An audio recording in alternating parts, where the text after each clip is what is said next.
Wow. Hey, welcome. Pura vida, mi gente. How you guys doing today? Hope you guys had a good Saturday, having a good weekend with your family or wherever you are in the world with whoever you are. If you're alone, hey, hope you're having a good weekend. And thanks for tuning in, taking the time to be here once again. All right. Just want to go ahead and say hi real quick.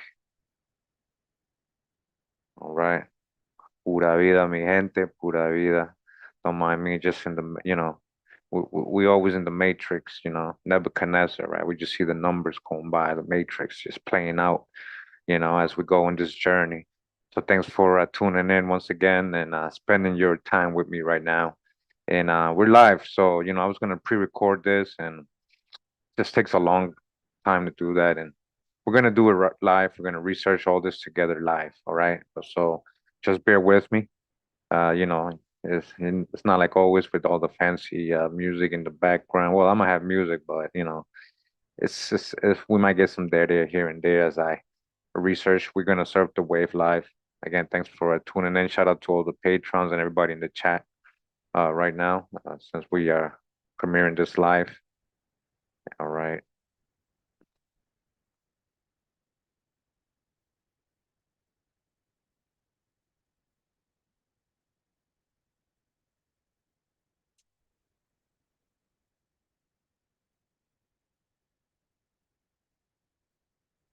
Peace. All right.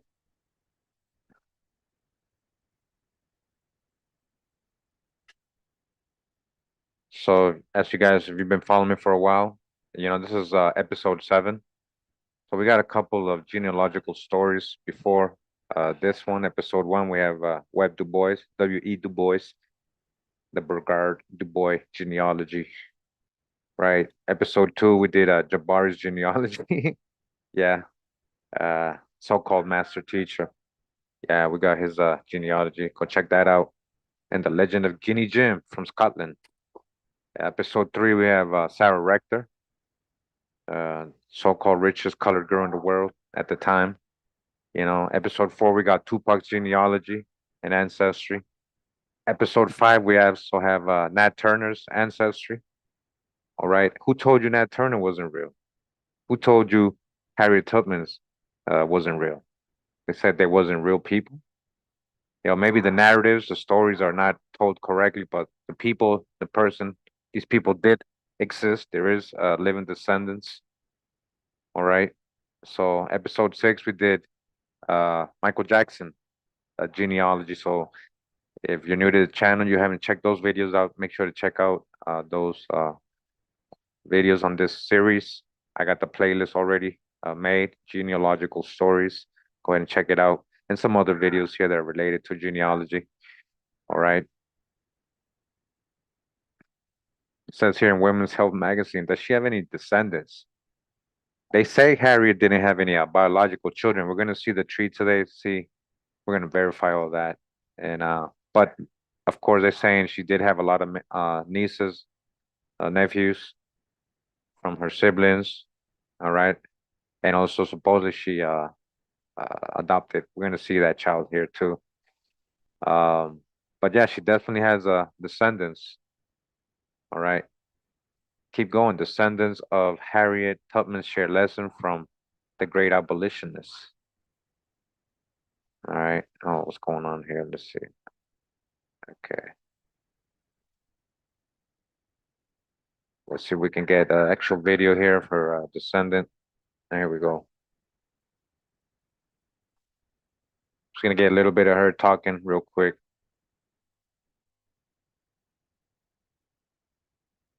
All right. All right. One second. Again, thanks for tuning in and your patience today, because we live. All right. Try to get through this. So shout out to WUSA 90, I think, or 9, CBS, fair use. We're just trying to, so basically, here's a living descendant of Harriet Tubman. just an excitement.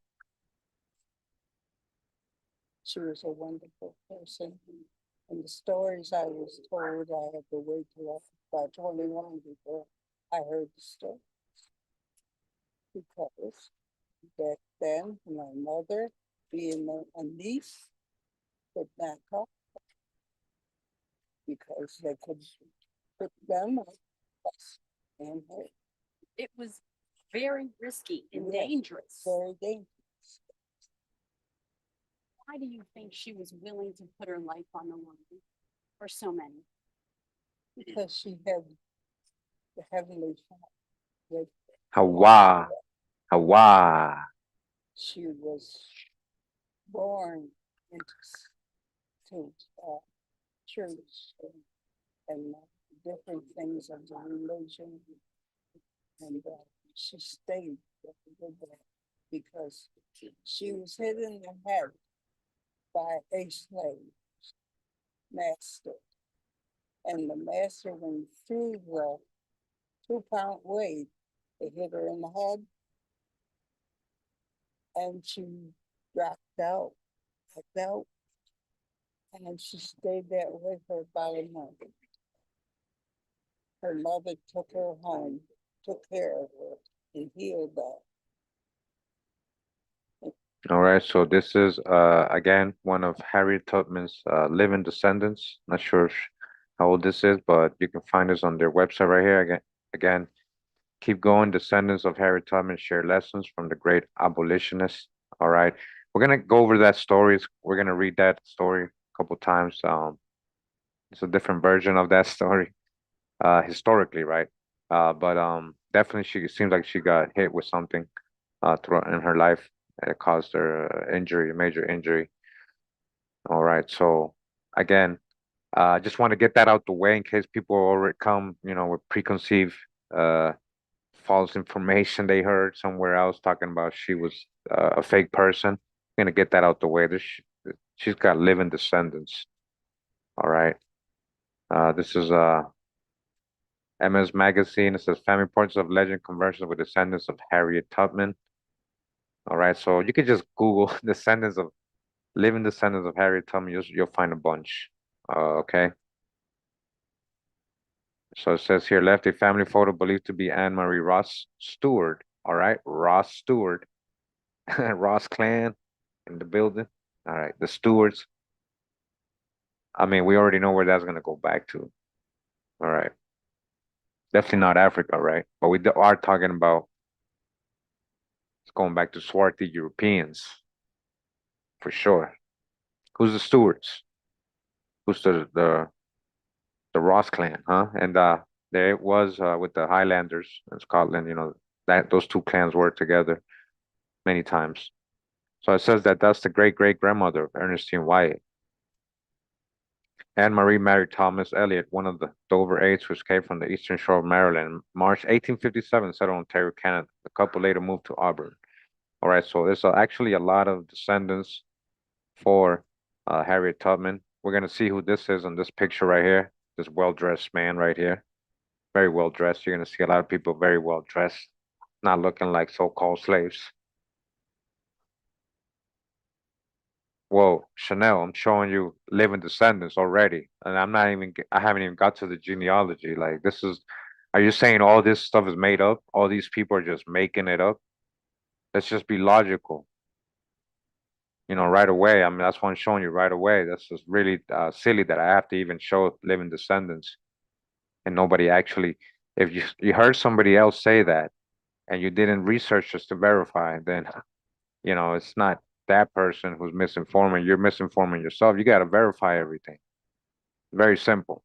You got to verify everything you hear and learn on YouTube. Unfortunately, you know, I don't got no degree in history. I try to, at least show some sources or whatever, and not just try to rule out everything because there's so much to prove that this was an actual real person. I'm going to show you. So I'm just showing you the descendants. I already showed you a couple. You could just Google it. Yeah, so the movies, Hollywood movies are also going to still, they're going to keep the whole slave narratives that we are taught and, out of Africa slave stuff. That's all, that's all false. All right. That's not how it went down, and there's a more true genealogy, all right, than what they tell us. Okay. So there's a whole history of her that's not even taught in schools or ever talked about, really mentioned. I'm gonna show you how big it was. So, as it says here, General Tubman. So we're gonna read a couple little websites here and articles, right? So during the Civil War, Tubman is a nurse and a spy and the mastermind behind the first major military operation in America.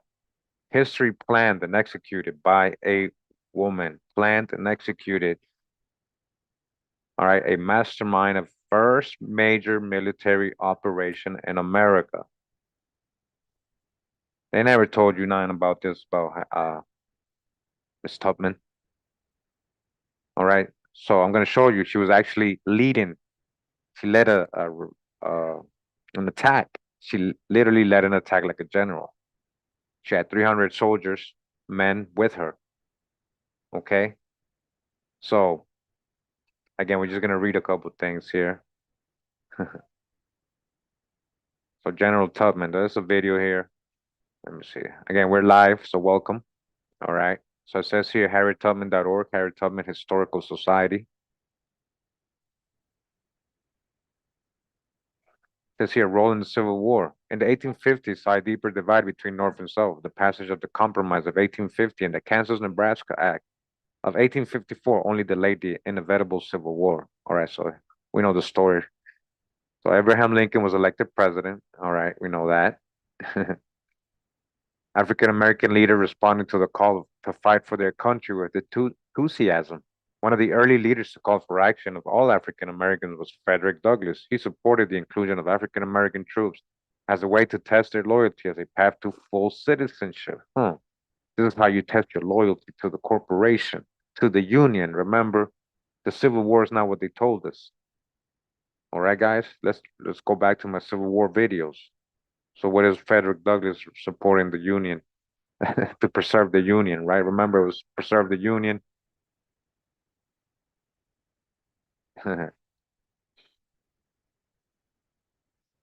So in 1861, Tubman was recruited as a volunteer as part of the Massachusetts troop led by General Benjamin Butler. She was the only African American among the all-white troop dodged the hijack. We don't know that. They can't prove that. Show me the list of names and prove who these people are. They were stationed at Fort Monroe, Virginia, on the western shore of the Chesapeake Bay. Her role at Fort Monroe was not official and unrelated to military operations. The fort was overwhelmingly flooded with fugitives, or as they were called, contrabands. Most of them came with families and small children. They were given food and put to work as manual laborers, building roads and dikes. They were not paid, and critics suggest that they had only changed masters. All right, so we're going to hear different versions of all this. That's why I'm reading different websites. In May of 1862, Tubman traveled to South Carolina, where she joined Dr. Henry Durant, the director of the Freedmen's Hospital at Port Royal. Soldiers as well as fugitives were dying. Some of the most common illnesses were typhoid, cholera, malaria, yellow fever, chickenpox, and dysentery. Tubman was knowledgeable in local roots to treat diseases. Her healing powers became legendary among soldiers. All right. So possibly, some of the native roots there and the healing, the herbs, that she knew. It says Combahee River Raid. So we're gonna learn about the Combahee River Raid. If you don't know about it, she actually led this raid like a general, not the other person she was under Montgomery. She actually led it. We're gonna read different versions again. All right, we're gonna have them admit it. After the Emancipation Proclamation went into effect on January 1st, 1863, colored people were allowed to enroll in the military. All right, again, colored folks, so-called colored folks, had been already in the militaries and many other wars before this. So that's what I'm saying. We got to touch the hijack with a lot of this generalized info. But we're just getting our feet wet right now. So they were under the scrutiny. Many doubted about their commitment and bravery. Tubman became part of a group of scouts in charge of espionage. She was a spy, and she was the commander of the team. Commander. spy and commander. She reported directly to General Davis Hunter and Rufus Saxon. These people are over Montgomery, the person who supposedly led all these raids. She was assigned to create lifelines and escapes routes for trapped slaves. Okay, this is one way she was freeing so-called slaves. On the night of June 2nd, 1863, Tubman guided a troop of 150 black soldiers of the 2nd South Carolina Battalion on the Combahee River. She guided, she led, all right? She was the commander. 150. We're going to see there's more. That number is going to increase. The plan was to liberate as many slaves by catching slaveholders by surprise. The attack became known as the Combahee River Raid and liberated more than 750 slaves. Tubman's accomplishments in the Combahee River Raid stayed anonymous until July 10th, 1863, when a journalist, Franklin B. Sanborn, published an article, Harriet Tubman. It was a biographical outline of Tubman's life. Sanborn's article was published in the Commonwealth, an anti-slavery newspaper in Boston. He brought Tubman to the spotlight for the first time, praising her for the guiding slaves to freedom using the Underground Railroad and by risking her life. All right. So through the military, right, through the Union's help, as a commander, as a general, freeing slaves and the Underground Railroad, huh? So efforts to recruit African Americans to the Union Army. All right, so I just want to read this page right here. All right, we're gonna get another version. It says here, WAM's NewYorkHistory.org or Woman's NewYorkHistory.org, the American Story. So we got a little bio her. We're gonna verify this information on the tree. All right.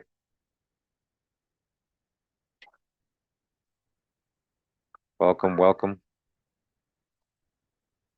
Hawa, Hawa. Yeah. Welcome. Harriet Tubman was born in the year 1820 in Dorchester County, Maryland. Her parents' name, her Araminta Ross. All right, her true name. Her mother, Harriet Green, was an enslaved woman owned by Mary Patterson Broadus. All right, so these are the generalized stories. But who are these owners? How is their connection to the people that they supposedly own or were owned by? Her father, Ben Ross, was an enslaved man owned by Anthony Thompson. They were brought together when Mary and Anthony got married. Ben and Harriet had 9 children. Araminta inherited the status of enslaved person from her mother. She was put to work around the age of 5. When she was young, her enslaver son sold 3 of Araminta's sisters to distant plantations, breaking up her family. All right, so again, this is all going through the indentured service system. Yeah, even when you're an indenture, you get sold. Your services get sold. You'll get rented to other people. Okay. Araminta married John Tubman, local free black man, John Tubman. It's a pretty interesting, somewhat controversial theory about John Tubman, who he also may be. And it has something to do with the Phelps brothers. Yeah, the ones who impersonated Lincoln and all these other people who were so-called black. So in 1844, they got married. All right, we're gonna get that on the tree. So we're gonna get, okay, so Harriet was militant in her approach to guiding people on the Underground Railroad. She carried a gun and threatened to kill any person who wanted to turn back and endanger the group.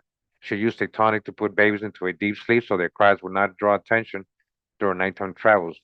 All right, so she was very militant, right? She is estimated to have saved about 70 to 80 people, including her elderly parents. Her fame spread throughout the country, and she began to speak at abolitionist events. At the height of her fame, governments in the South offered reward totaling 40,000 for her capture.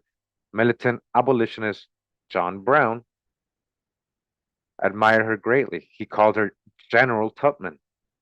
General. Yeah, there's another Dorchester. Yep. Right in Maryland.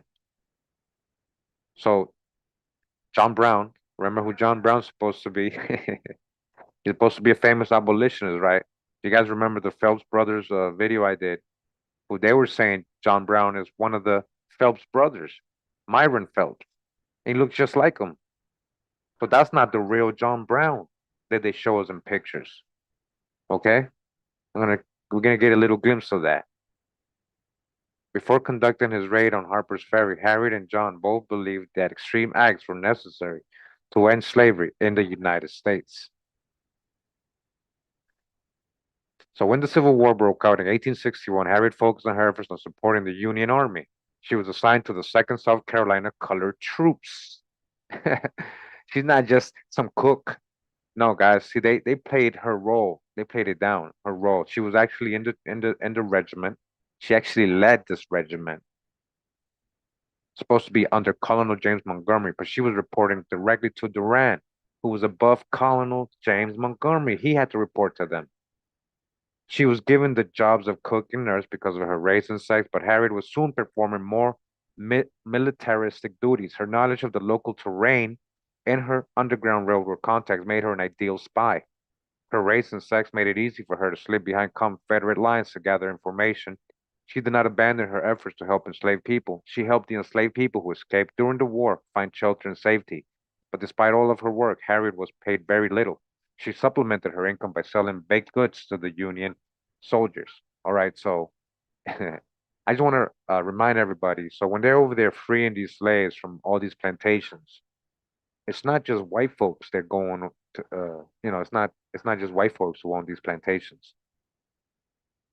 Yeah, I know a lot of people have a hard time like just really picturing that and like, no, no, it's not. Yeah, black on black. Yeah, indentured servitude. It had nothing to do with color. And, in the South, that was normal. A lot of time it was family working for them, and a lot of time they had Indians. But especially in South Carolina, like we've gone over that so much. On June 12, 1863, Harriet became the first woman to lead Union troops. To lead, she led Union troops. You gotta read between what they're telling you here. To battle. Civil War Union troops leader, General Tubman, commander. Based on information she had gathered, she led a group of Colonel Montgomery's troops and raided down the Combahee River. Those were her people. We're gonna read that. She gathered all these people. They followed her. They didn't follow him. They destroyed Confederate Army ammunition depots and storage houses and burned several large plantations. All right. They burned large plantations, white folks' plantations, so-called white and so-called black plantations. They liberated 750 people from slavery in a single night. When the war ended, Harriet settled in Auburn, New York, on land she had purchased before the war. Her parents and family were already living there. In 1868, she applied for a military pension but was denied, although black male spies and soldiers received them. In 1869, she married a black Civil War veteran named Nelson Davis, and in 1874, they adopted a baby girl named Gertie. It was only after Nelson's death in 1888 that Harriet began to receive a widow's pension from the government. Okay, so we're gonna see that pension actually filled out by her in the tree. So it says here in the OAH Magazine of History, Volume 19, Number 2, Reason, Directions in Gender and Women's History, March 2005. Harriet Tubman, spy, veteran, and widow. Okay.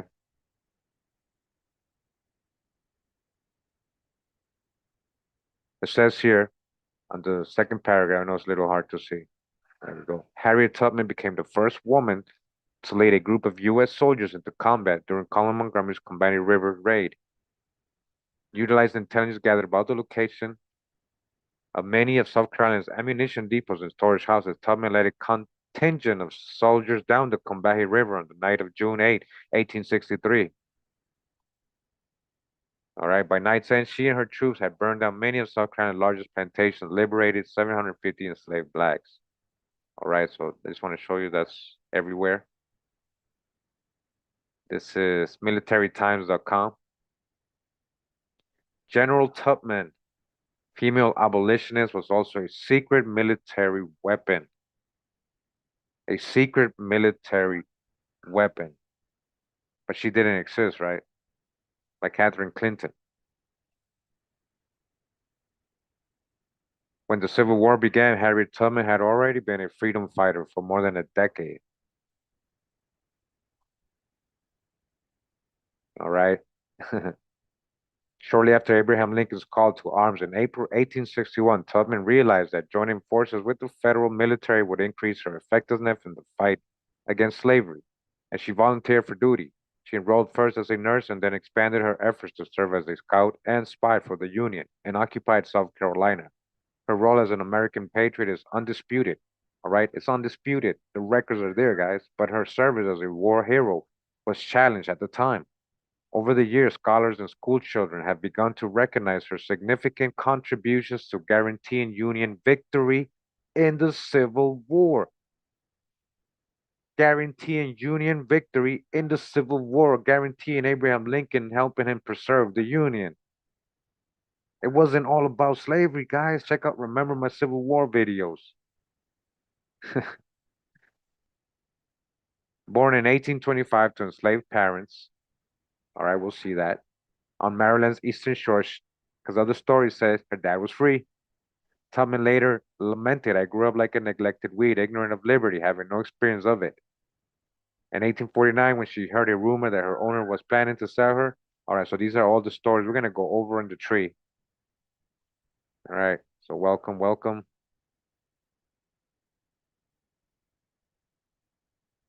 Says here, Smithsonian Magazine, when Harriet Tubman's heroic military career is now easier to envision. All right, this is a picture of her that we have. This is one of the youngest pictures of her. All right. And she's actually well dressed in this picture. We're going to show another version of it.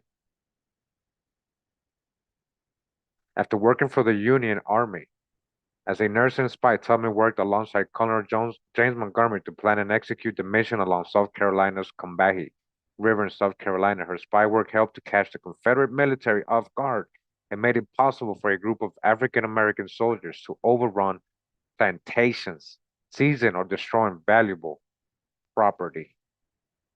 Over the years of her life, Tubman's repeated efforts to free slaves had become known through press reports and a biography. However, until recently, it has been difficult to envision this petite but powerful heroine because the best-known Tubman photograph, taken in 1885, showed an elderly matron rather than the steadfast adventure her history describes. That's been the tradition of viewing Harriet Tubman. She did all these daring things, but not having visual image of her that would connect her experience, all right, with these things. So this is what they mean, right? They never showed her um,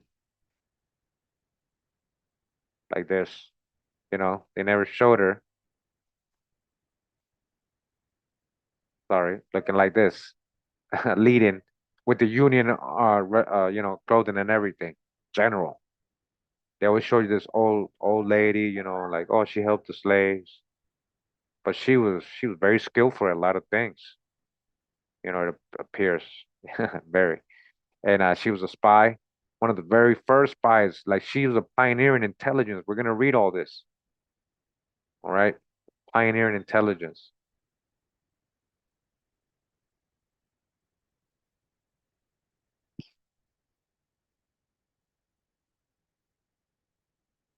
National Park Services, nps.gov says Harriet Tubman in the 54th Massachusetts. She might have been male, Tia. You're right. She has a so-called brother named Moses, and they were calling her the Moses of. So that's one theory. That's one theory, guys. That's one theory. So there's no proof of it though. But I'm gonna read something that's gonna describe her, and it's weird that they described her like that, but it says here, most Americans know Harriet Tubman as a woman who took great risks to help others emancipate themselves, right? So in 1861, offering her service to the Brigadier General Benjamin Butler at Fort Monroe in Virginia, as enslaved people rushed to sanctuary at the garrison, Tubman provided humanitarian aid as a cook, laundress, and nurse, while Tubman spent the winter of 1862 in Boston. Massachusetts Governor John A. Andrew recruited her for a new assignment, performing humanitarian work in Port Royal, South Carolina, allowed Tubman to leave her nursing position and take on a role that aligned with her Underground Railroad experience. Tubman served on the front lines in South Carolina and led a scouting party of 8 men. Again, this group obtained key intelligence for the local army leadership in March of 1863, which led to U.S. forces capturing Jacksonville, Florida. Do you understand the big role she had and helping the Union. Who would have thought? On June 2nd, 1863, Harriet Tubman executed the most notable achievement of her Civil War service, the Combahee River Raid. She planned this operation alongside Colonel James Montgomery. He really didn't do anything. Who fought pro-slavery settlers alongside John Brown in the Bleeding Kansas conflict of 1850. We're going to read that he actually copied the way he won that from Harriet Tubman. And who's John Brown, really? On Montgomery orders, Tubman led a raiding party of the Combahee River to damage the economic power of the South by burning wealthy plantations and liberating the enslaved people held there. Tubman's talents for stealth and reconnaissance, honed during her years on the Underground Railroad, enabled the U.S. boats to avoid Confederate mines and troops. During the raid, nearly 800 enslaved men, women, and children rushed to U.S. forces and to their freedom. The irrepressible surge to the boats represented one of the largest groups of enslaved people ever emancipated at one time. National Geographic, all right? But they said she wasn't real, right? But somebody told you she wasn't real, right? Harriet the Spy, how Tubman helped the Union Army. Most people know her as a former slave that freed others. During the Civil War, Harriet Tubman was also a secret spy, a military leader. All right, talking about 007, talking about pioneer of the CIA. We're going to see that. I'm going to show you how they honor her.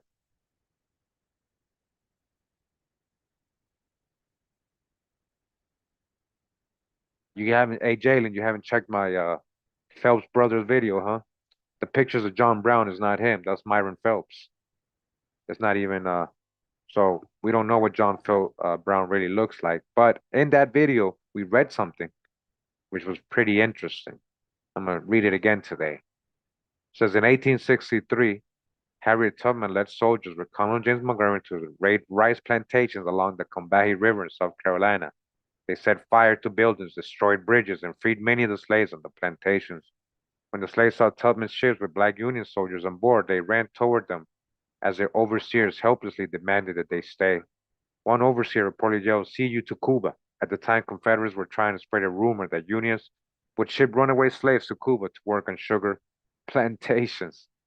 Tubman, who replaced President Andrew Jackson on the front of the $20 bill, is most known to Americans for leading hundreds of slaves to freedom on the Underground Railroad, but she also played a crucial and pioneering role in the Civil War. Spies always wear uniforms. In addition to being the first woman in U.S. history to lead a military expedition, Tubman, all right, first woman in U.S. history, whom John Brown called General Tubman. General Tubman. Yes, she was working for, that's what I'm trying to, yeah. See, that's what I'm saying. Was a Union Army spy and recruiter. She was one of the great heroines of the Civil War. Because you got to remember what the Civil War was about. It wasn't about freeing slaves. Now, she had a personal reason to do that. That's something else. But she was working for somebody. Like, this is, was working for the Union. She was a Union Army spy and recruiter. So, I just wanted to show that again. Let me see. Got a little bit more. Army.mil, U.S. Army website, right? Army honors female combat pioneer, female combat. She's not just spying and giving intelligence. She's actually out there shooting and stuff. She's out there leading like a general, shooting. We already, they don't ever show you her like this. And remember, let's not be biased. They're rating both, if any, we're giving benefit of the doubt. They were so-called white plantation masters, right? Well, that's what they tell us. But there was also so-called black plantation owners. We've got the info already, many videos.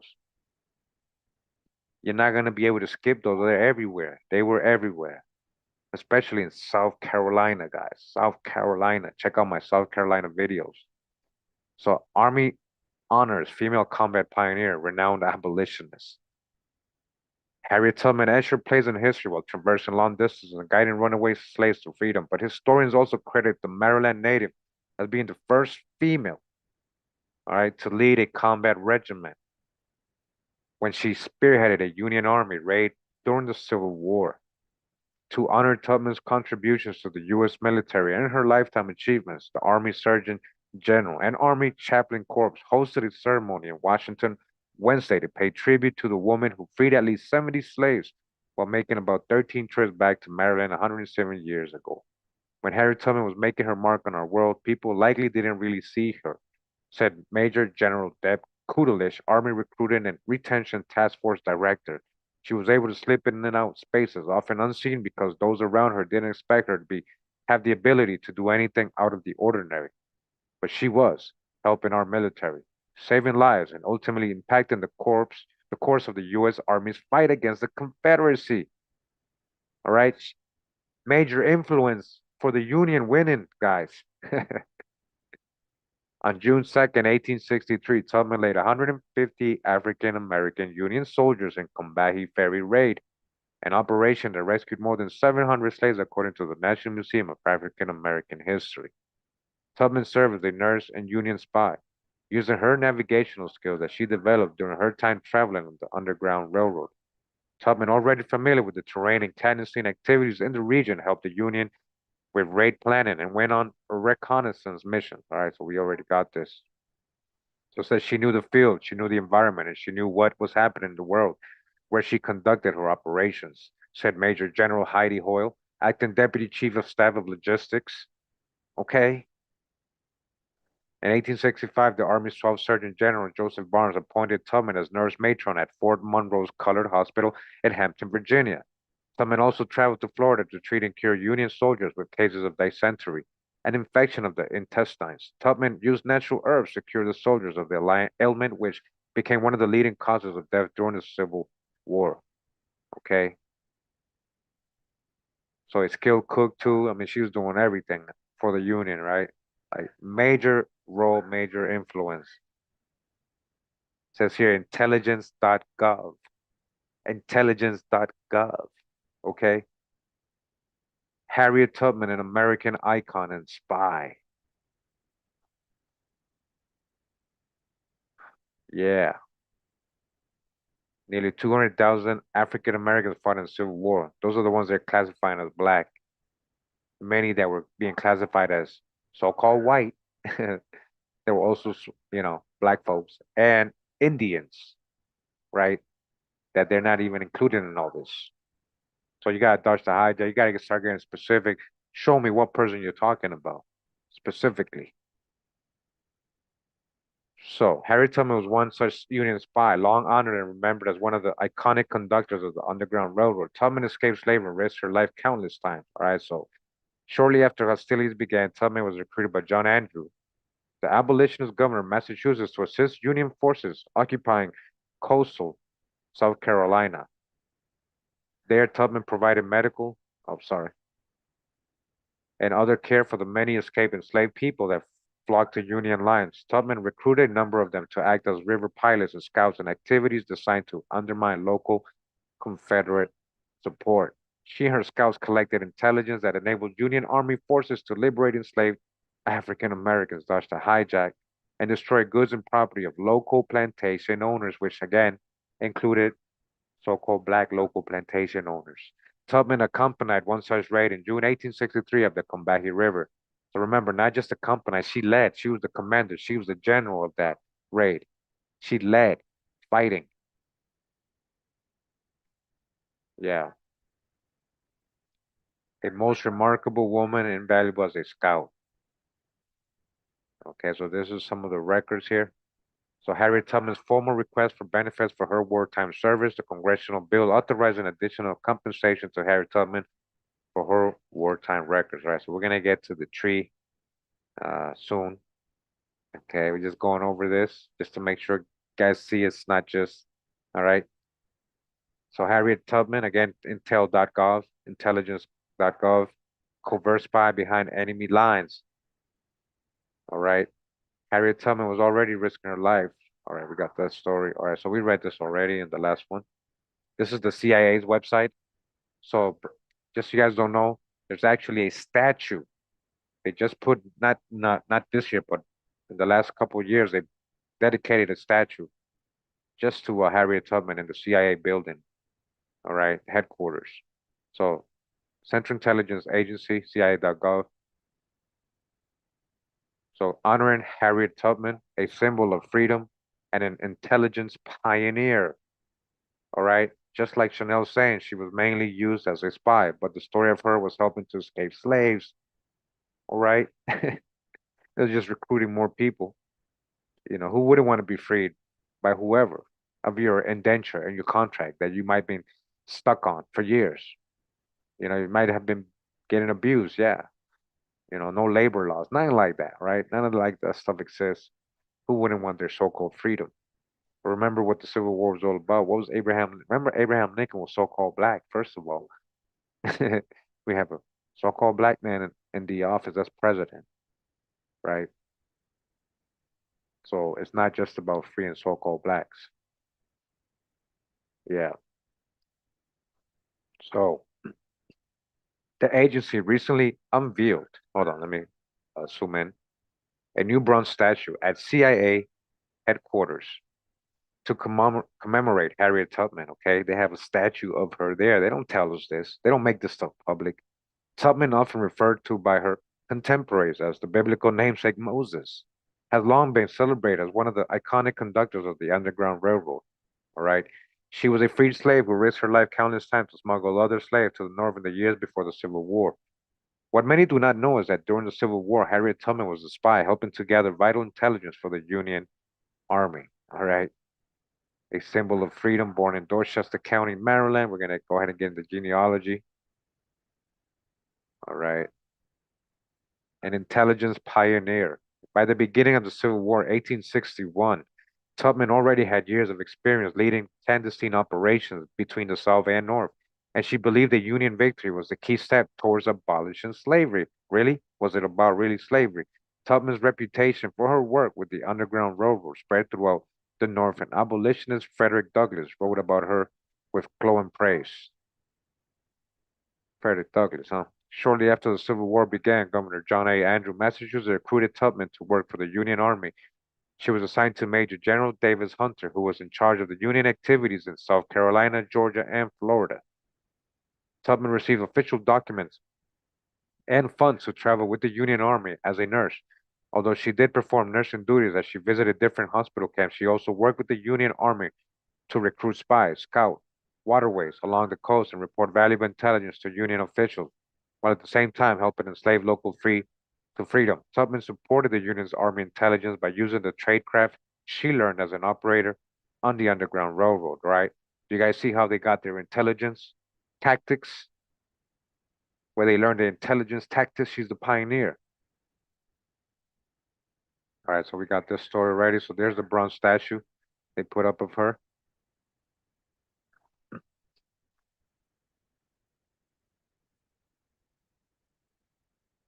All right, so that was from the CIA.gov, and some more over here from the CIA.gov. It says Black dispatches, Black American contributions to Union intelligence during the Civil War.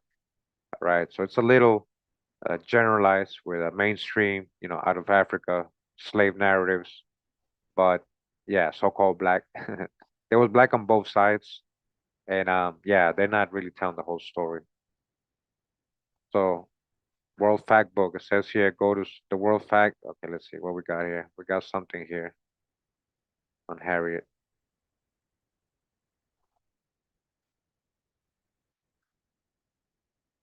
So Harriet Tubman statue. As part of the 75th anniversary celebrations in 2022, the CIA, all right, not too long ago, guys, the CIA unveiled a statue of Harriet Tubman outside the main entrance to the auditorium and opposite the Nathan Hale statue. The Harriet Tubman Monument is a copy of the sculpture erected in 2018 at the Equal Rights Heritage Center in Auburn, New York, the town where Tubman lived until her death in 1913.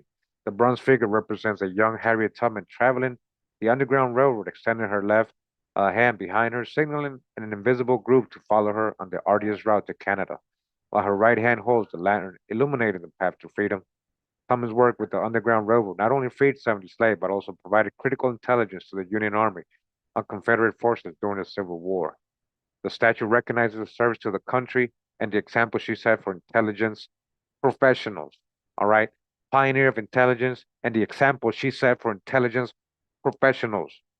All of them. 007, the Mission Impossible guy, all of them. No, but yeah, history they don't tell us about. All right. And yeah, that's basically a little history of Tubman that I kind of wanted to show. So let's go on to the tree, guys. All right. Let's go on to the tree, guys.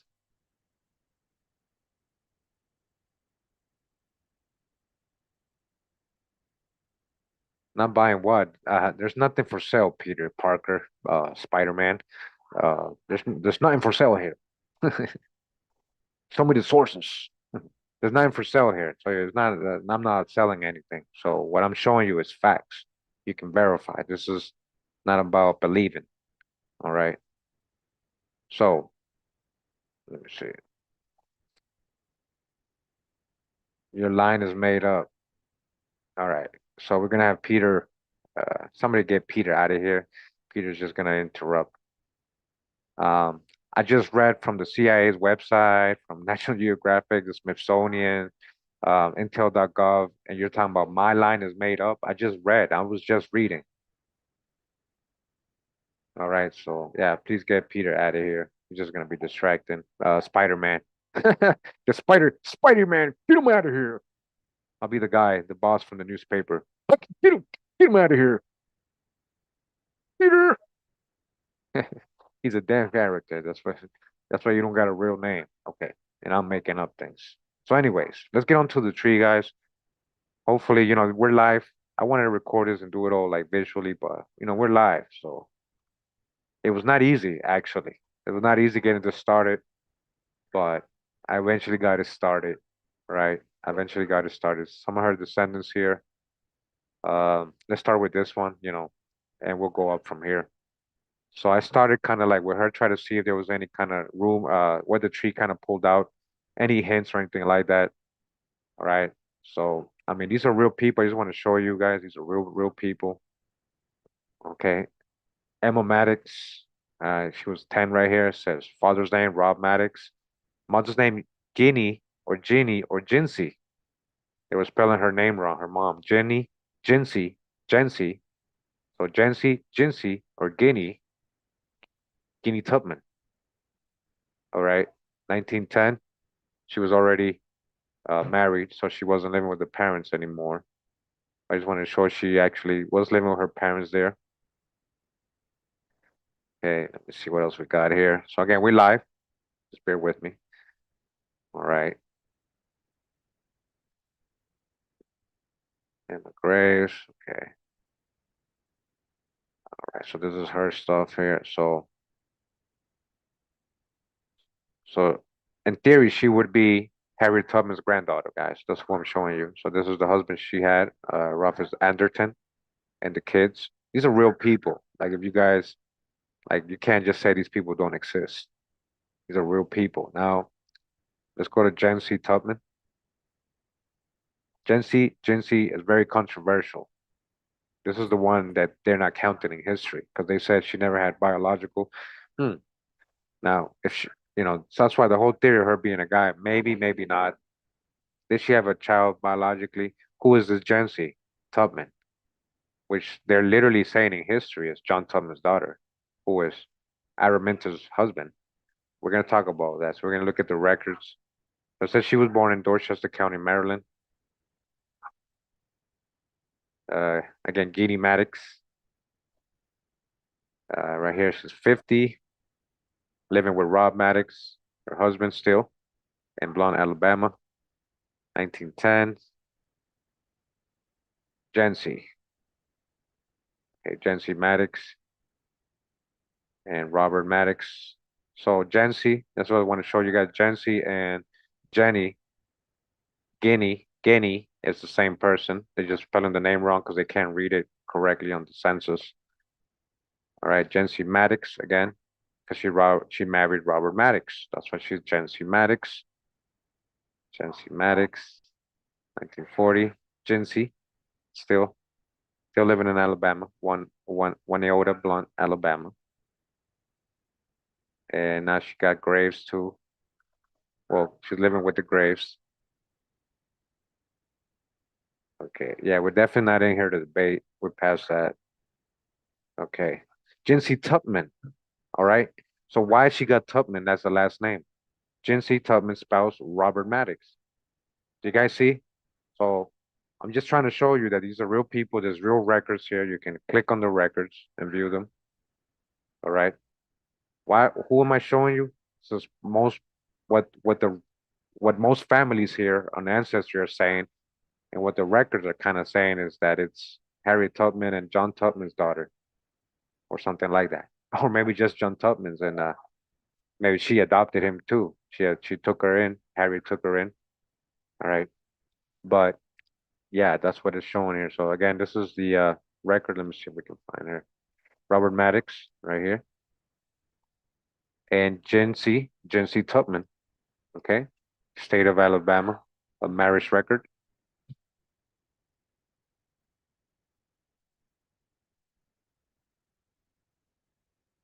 All right. So let's see what else is here. Find a grave. Jinsey Maddox. Okay, cool. Yeah, we got Jinsey right here. So we got a grave too. This is a real person. That's what I'm telling you guys. Jinsey Tubman Maddox Tubman. All right. When Jinsey Tubman was born, her father John Tubman, that was Harriet Tubman's husband, right? Her father Tubman. How come they don't ever mention Jency though to us? They only mentioned the one she had with Nelson. You guys see that we were hearing she adopted Gertrude or Gertrude. That's a whole different person. That was also her supposed to be stepdaughter. So, adopted one. So Jency Tubman is never mentioned. And over here is telling us there's actually a grave, and the grave is near right where Harriet Tubman and her dad John Tubman is buried. So John Tubman was 25. She married Robert Maddox in St. Clair, Alabama, United States. They were the parents of at least one son and four daughters. She lived in Precinct. All right, so that's where we saw the first person. That was her mom, right? Jency, right? Again, real people, real descendants, real records. It says additional information. Now it says you have Jency's mother listed as Romina Ross, aka Harriet Tubman. The surname Ross was never a surname Harriet used. Her father chose that surname in 1865 following the end of the Civil War, and two of her brothers chose the name Stewart to honor the families who hid them during the Underground Railroad days. The Ross was not the family that owned Harriet. The only surname she used was that of John Tubman, her husband, and they were not legally married, as slave Harriet was allowed to enter into legally binding contract, which is exactly what marriage is and was throughout history. So it's a lot of stories. A lot of stories. That's this person's. In fear that her owners were about to sell her, says in 1849, Araminta Ross fled to find her freedom, but John Tubman remained behind. The only record of a child of Araminta would appear to be Gertie Davis, who was adopted by Araminta and her second husband, Nelson Davis. All right, so again, these are all the people in play here. So John Thomas Tubman, who is supposed to be the dad of Jency. All we know is that Jency's a real person.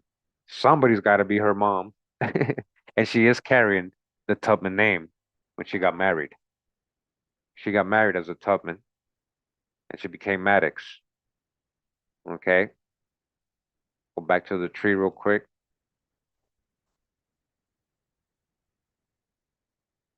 Stay right here. So again, that was Emma's mom. These are real people, real records. It keeps going down. I don't want to get too far down, a little private, I guess. And we're going up. We're gonna stay here real quick. We're gonna stay here real quick. I got these pictures colorized. I got a couple videos some excerpts I did. I want to show you guys. All right. So thanks for tuning in. We're live. Just bear with me. Okay. Just bear with me. Mm,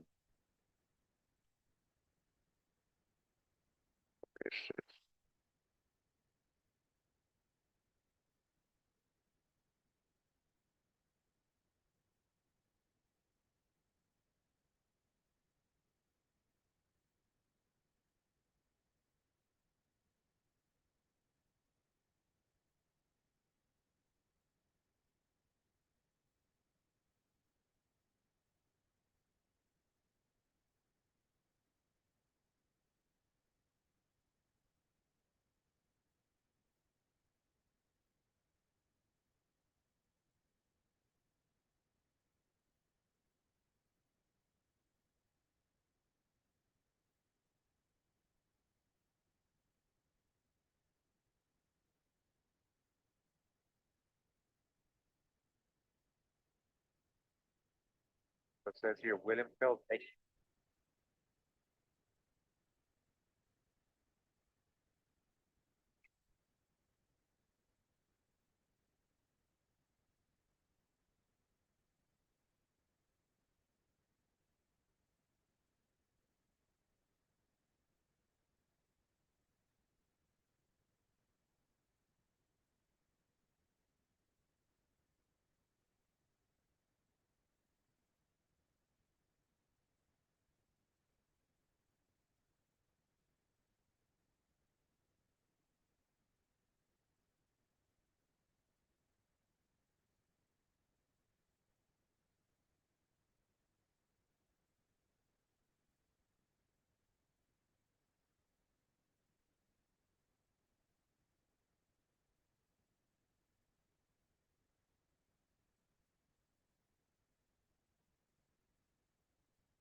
Wow, wow, we're back, we're back. All right, so hold on. Let's so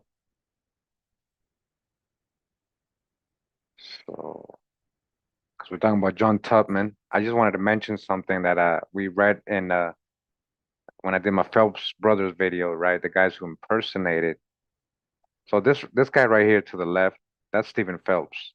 That's the guy they used for Abraham Lincoln. A lot of the portraits when he's younger, he has no beard, is actually another of the Phelps brothers, Myron. And then there's another one, this guy right here that was his wife. So, we're gonna get a little expert at this, but it mentions something about John Brown and John Tubman. All right, so pay attention. It says here, William Phelps, aka this is William Phelps here, guys. I'm gonna show you. I did the genealogical tree. These were real people. These were the pictures that were popping up. As you guys can see, he looks just like her. Look, guys, his eyes. He's chubby like her. That's just one coincidence. I'm going to show you many when it comes to these Phelps brothers and who they look like. And down here we got brother Stephen Phelps, aka Abraham Lincoln. Right here to the left, guys, that's Stephen Phelps. You guys didn't know. That's what he looks like. Doesn't he look exactly like the pictures of Lincoln and the drawings of Lincoln? And this is supposed to be Lincoln on the right, looking all young. All right, so just soak it all in real quick, guys. We're gonna read a couple things. Soak it all in. And remember, we know Lincoln was a so-called black man. Jefferson Davis has been described also as being dark complexion, many accounts.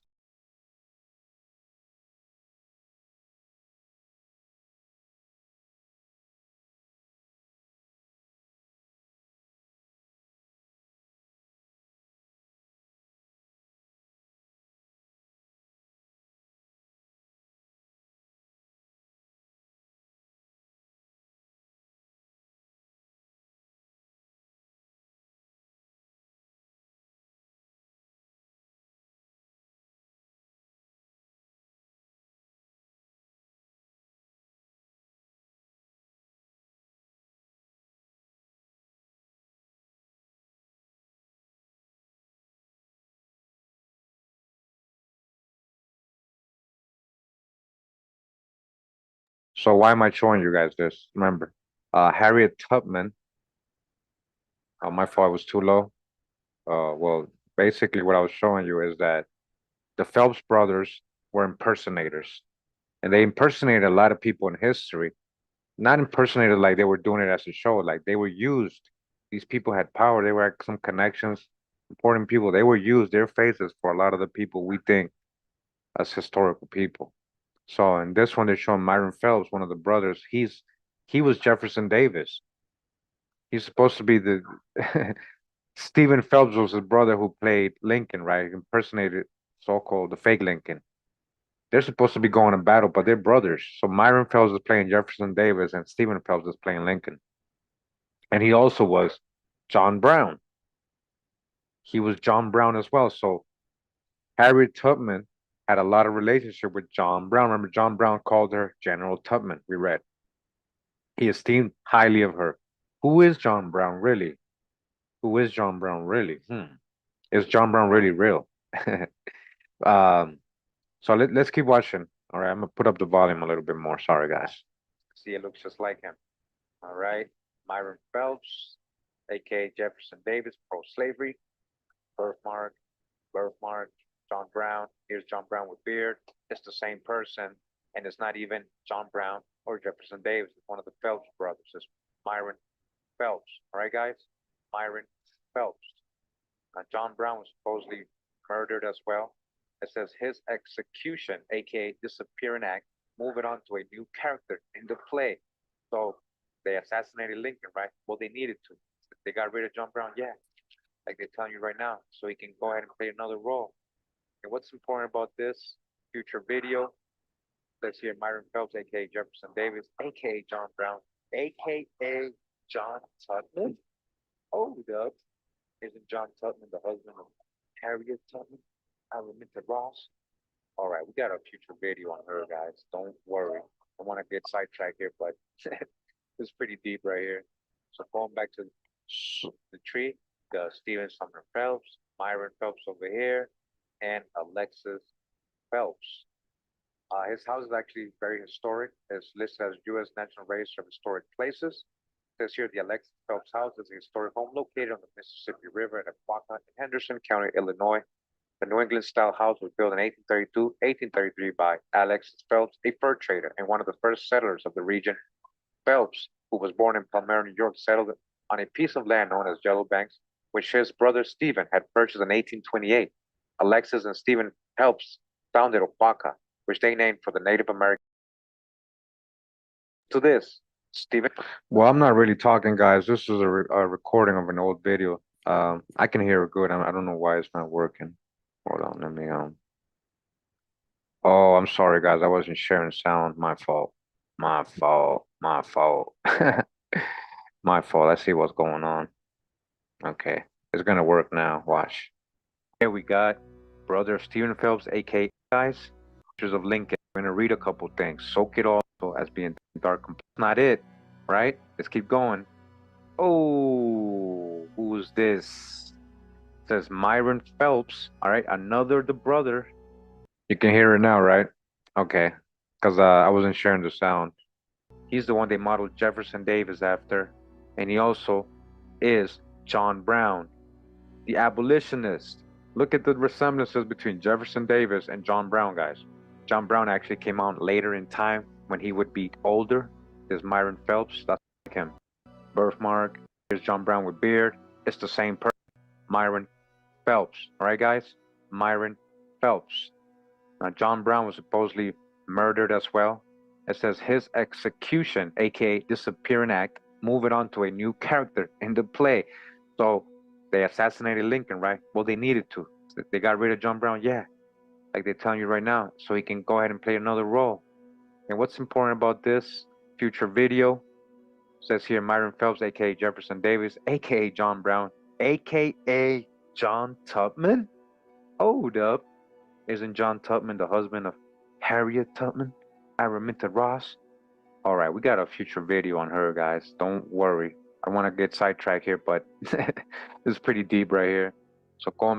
So that image was showing John Brown before he got murdered. So I don't know who drew that, because he got executed, guys. Supposedly, right? Just got assassinated, right? And so all of a sudden, they're saying it's John Tubman. What's the relationship with John Brown and John Tubman? Are they the same person? It says John Tubman was a free man, a free person of color. And you guys see he come from, I'm gonna show you the tree. He was well dressed in the pictures, and yeah, he was well connected. So they actually show in that drawing. Let me go back. Yeah, that drawing actually looks like the picture we got of John Brown. I mean, sorry, John Tubman. But yeah, very interesting things we're gonna keep digging on. All right, we're gonna keep digging on this, but there's a more connection here with Harriet Tubman, with the Phelps brothers. We're gonna see. All right, we're gonna keep going. Watch. This is pretty deep right here. So going back to the tree, we got Stephen Sumner Phelps, Myron Phelps over here, and Alexis Phelps. His house is actually very historic. It's listed as U.S. National Register of Historic Places. It says here the Alexis Phelps house is a historic home located on the Mississippi River at Aquaka in Henderson County, Illinois. The New England style house was built in 1832, 1833 by Alexis Phelps, a fur trader and one of the first settlers of the region. Phelps, who was born in Palmyra, New York, settled on a piece of land known as Yellow Banks, which his brother Stephen had purchased in 1828. Alexis and Stephen Phelps founded Oaxaca, which they named for the Native American name for Yellow Banks. Now listen to this. Stephen Douglas, who frequently presided over the Henderson County Circuit Court, stayed in the house during his visits to Oaxaca. The house was also rumored to be a stop for the Underground Railroad. Who was in charge of the Underground Railroad? Harriet Tubman? Oh, but she's not real, right? That's what somebody said. Oh, I got a future video. I got her genealogy done, guys, and living descendants to tell you that she's real. So what a coincidence that this house was used as an underground railroad, and Stephen Douglas, Abraham Lincoln's rival for the presidency, was always there. A stop for the Underground Railroad, huh? And Myron Phelps is supposed to be John Brown, who's supposed to be John Tubman, who's supposed to be the husband of Harriet Tubman. This is getting pretty interesting. I found this as well on Pinterest. Wanted to add it. It says here, left Jefferson Davis, and on the right, good old Abe. Now look at the resemblance, guys. So yeah, as you guys see, so one of the Phelps brothers' house, which Stephen Douglas, the rival of Abraham Lincoln, right, would visit it a lot, was one of the stops for the Underground Railroad. And you see the connection with her and the Phelps. Why? And then now she was a spy for the CIA honoring her. There's a statue, guys. There's more to Harriet Tubman they're telling us, guys. And I know a lot of people just want to go with their emotions and be like, oh, she freed a lot of us, But again, the Civil War wasn't about that. And yeah, she might have had her personal reasons to do what she did, but her role was major, and her connections here with these people, and now they're connecting. We know that John Brown, the one they show us in history, is not him. That's one of the Phelps brothers. So who was John Brown really? What he really looked like? Supposedly they killed him. Supposedly they murdered him, right? Oh, okay. But let's go back to the tree real quick. Let me see where we at. Here we go. Okay.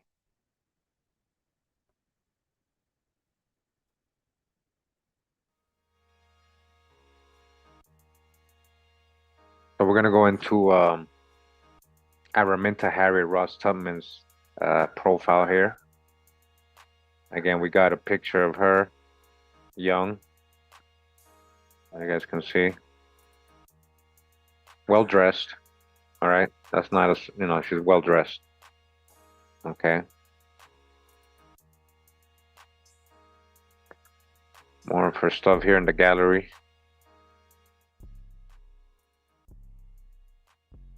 So yeah, a lot of little images here. Let me go click on some of these.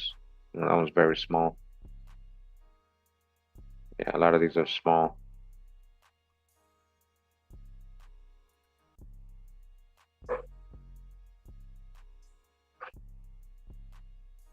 So when the young man, so check this out. So remember the story.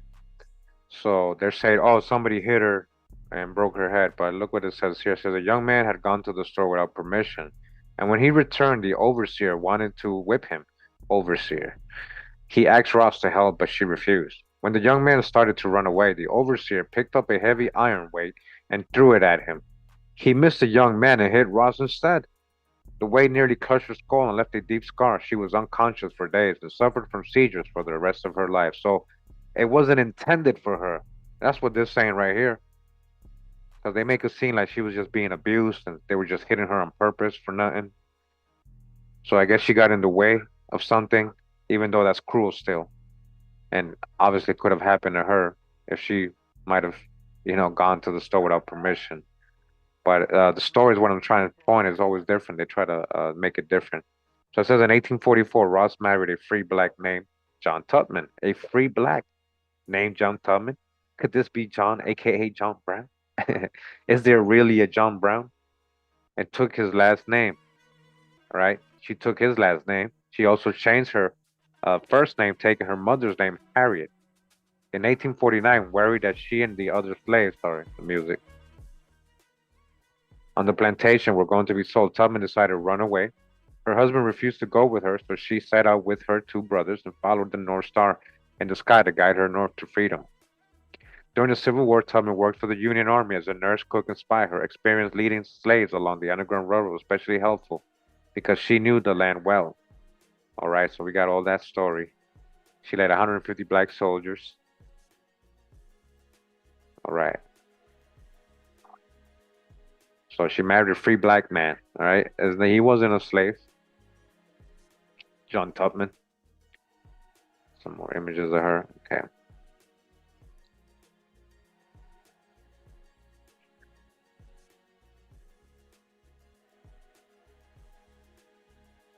Okay, 1860 census. We got Harriet Ross, living in Dorchester.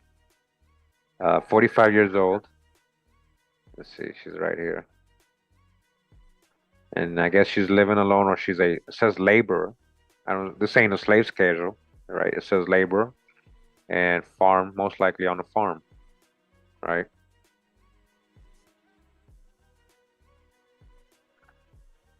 Harriet Ross, 1870, domestic servant, right? So 1870, slavery is supposed to be over, guys, right?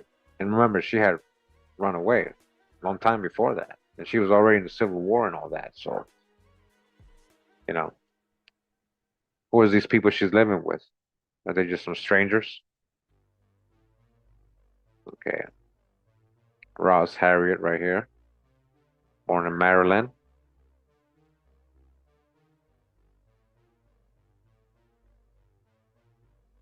1880, married to Nelson Davis now. She's 49 supposedly here. The ages are always kind of off. In these census records, they're guessing or they're just giving the wrong age. But here's Gertie, the adopted daughter, or Gertrude. All right. Somebody was asking me what happened to her. I mean, seems like she did pretty good. It's Gertie Davis. This is a picture of her when she was young. And this picture is from a larger picture where Harriet Tubman and Nelson Davis are. I'll show you guys a picture. All right. Again, she's there for. So she had a couple siblings. All right.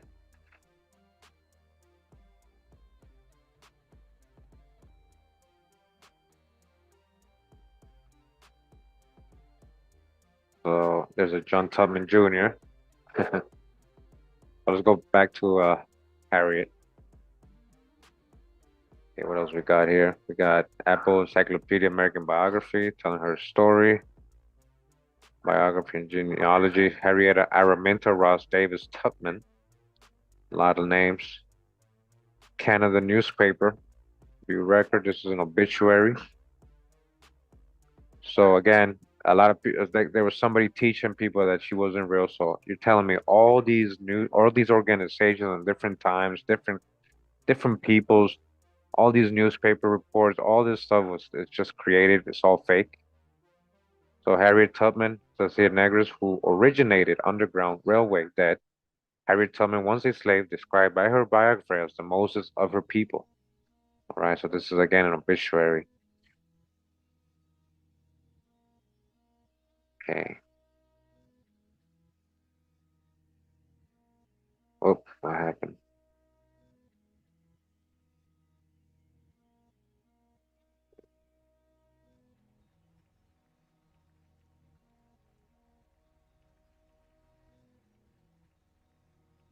Yeah.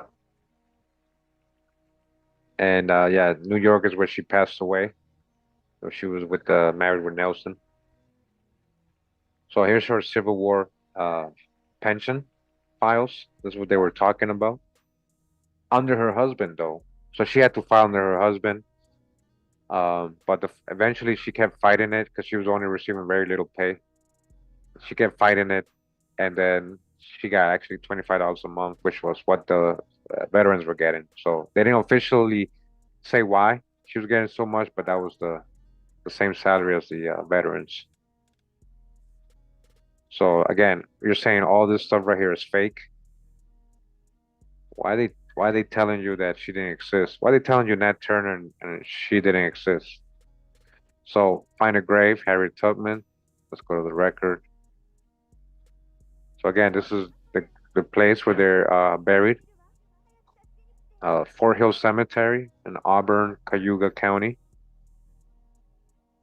It says father Benjamin Ross, spouse Nelson Charles Davis. Harriet Tubman, born in 1822, Wolford, Dorchester County.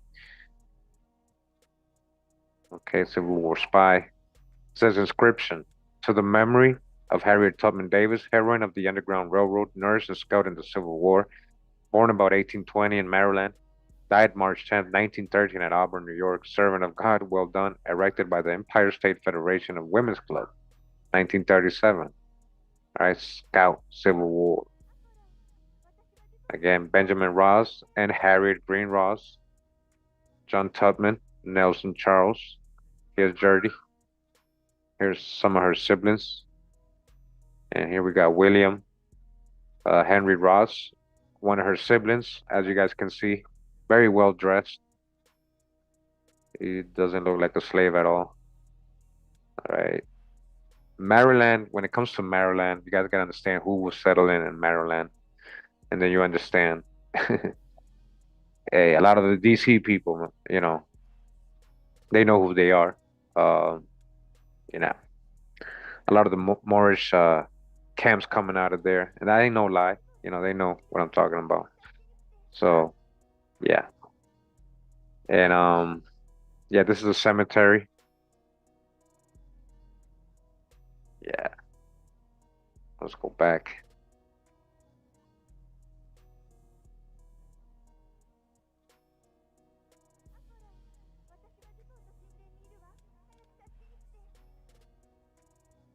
The Moses of her people rescued more than 300 slaves. Let's see. Araminta Harriet Green Tubman, born a slave, that she married John Tubman, who was a free man. He was a conductor of the Underground Railroad. All right. And yeah, nothing about her Civil War. Oh, yeah, she worked as a nurse, a scout, and spy for the Union in South Carolina during the Civil War. Okay. So, again, real records. Yeah, well-dressed people. And we're not done. So, again, what I wanted to show is, let me see if I can go to the families trees. A lot of the different family trees, they got John Tubman as the mom, dad. This other family has John Tubman and Harriet Tubman. John Tubman and Harriet Tubman for Gen Z. So it seems like Gen Z is, and a lot of these families know and remember from oral traditions. It's not just me. These are real people. If you contact all these people, they'll tell you, yeah, Gen Z was real, and that was the daughter of Tubman, and yeah, we're descendants of the Tubmans. All right, so look at all the different families, guys. I'm scrolling down. All right, this is what I wanted to show you. No worries, brother. So let's go up. Hold on. Let's go to her husband, John Thomas Tubman. Let's go check out this picture as well. All right, as you guys can see, very well-dressed people. This is John Tubman. Could this possibly be the real John Brown? The abolitionist, so-called? What's going on here? Remember, he was a free man. And this is Harriet Tubman right next to him. Well-dressed as well. Okay. She ran away. She ran away. She ran away. Remember when she was with John Tubman and he stayed behind. John Tubman, Bucktown, Dorchester, born in 1820. Okay. Here's some of the galleries. Here's some. Here's his grave. This is what I'm saying. It's the same place. They're all buried there.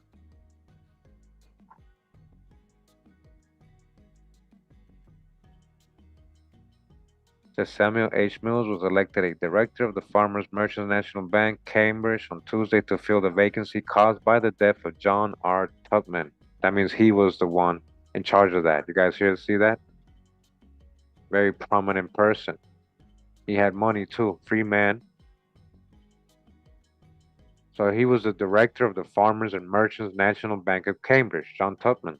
When he passed away, this is the guy that replaced him.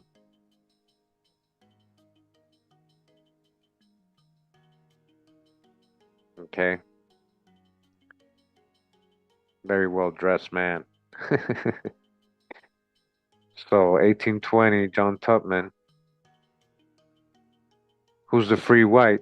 Who's the slaves? Huh? Oh yeah. 1840, John Tubman or Tubman. Free whites. Now there's no slaves, there's just free whites. 1850, John Tubman, mulatto. Oh, we got mulatto now. Mulatto. Laborer. Birthplace Maryland. Inferred spouse Hannah Tubman. You mean Harriet Tubman. They just probably couldn't see it.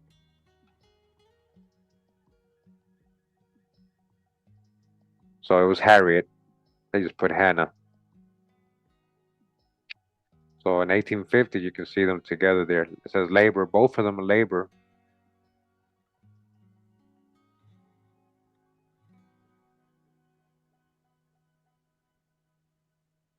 And then let me see.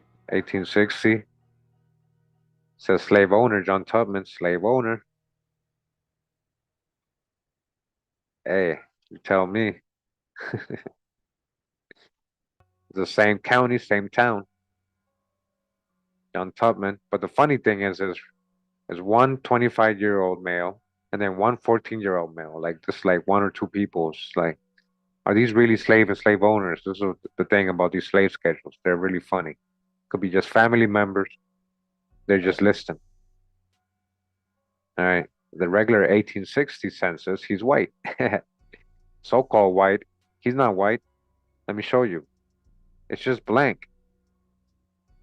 John Tubman is blank. Farmer. Yeah, it's all about status, maybe. Yep. 1870. So-called black. Now we got Thomas Tubman. What's this right here? Thomas is his dad. Okay. Yeah, Thomas is his dad. We're gonna see that. And then 1880. Let's see. 1820. Oh yeah, John Thomas Tubman. So his middle name was Thomas, based on his dad's name. So he got his dad's first name as his middle name, and his mom was supposed to be Precious Good. So on the Tubman side, let me just show you. Like this was very heavy. Like a lot of hints came up for his parents being Thomas and Precious. A lot of families had that as well. So Freeman, John T. Tubman, the Harris family, that's what they had, Thomas Tubman and Precious Good. The Gerald Seals family has the same. Robert Dorsey family has the same. The Ross family has the same. The Hester, the legacy of the family Sandra Malone has the same. Oh, they have Isabel as the mom, though. They have John.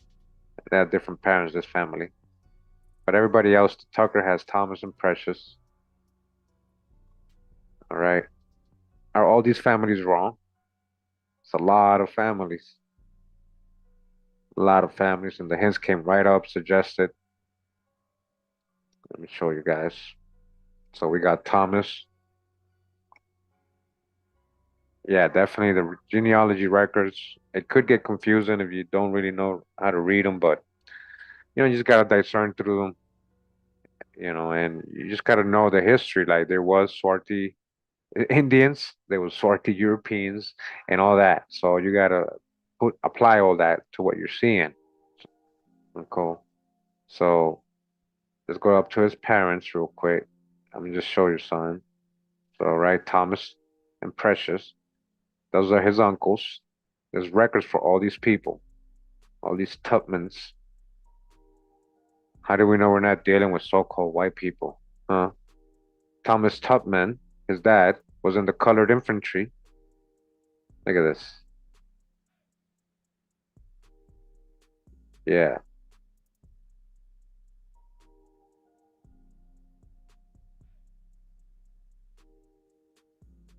1820, free colored person. 1820, he's not a slave. He's a colored man and he's free. He actually probably has a farm, guys. This is what I was saying. All right. 1830, free colored persons. Dorchester, Maryland, Thomas Tubman. All right, that's John Tubman's dad. And then his dad is Richard Tubman III, and there's three Richards. All right, it keeps going up. Here's a Maryland census, Thomas Tubman, federal population,